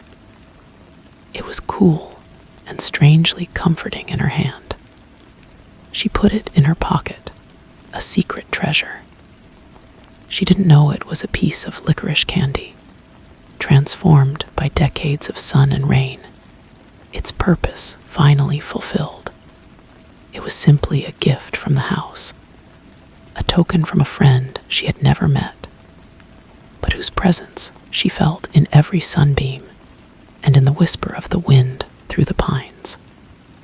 The stone became her most prized possession, a smooth, dark talisman she carried with her through childhood and into her adult life. She became an artist, of course. Her first gallery show, featuring a series of large, expansive paintings of the view from the Widow's Walk, each one capturing a different season, a different mood. Critics noted a haunting familiarity in her work, a lineage they couldn't quite place, linking her modern compositions to the rediscovered ink washes of a forgotten 19th century artist. She never corrected them. She understood that some connections were meant to be felt, not explained. The house remained in her family for generations, its dark history entirely replaced by a legacy of creativity and quiet contentment. The story of the Boston lawyer and the artist he helped became a local legend, told and retold until the sharp edges of fear and sorrow were worn smooth, leaving behind a narrative of resilience and the enduring power of truth.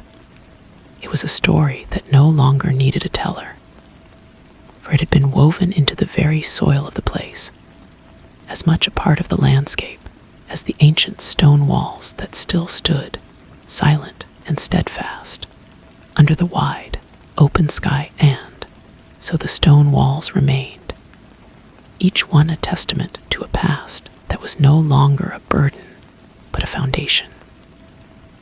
The town of Harvest's End thrived, its identity no longer shackled to a single, tragic October, but enriched by a full and complex history.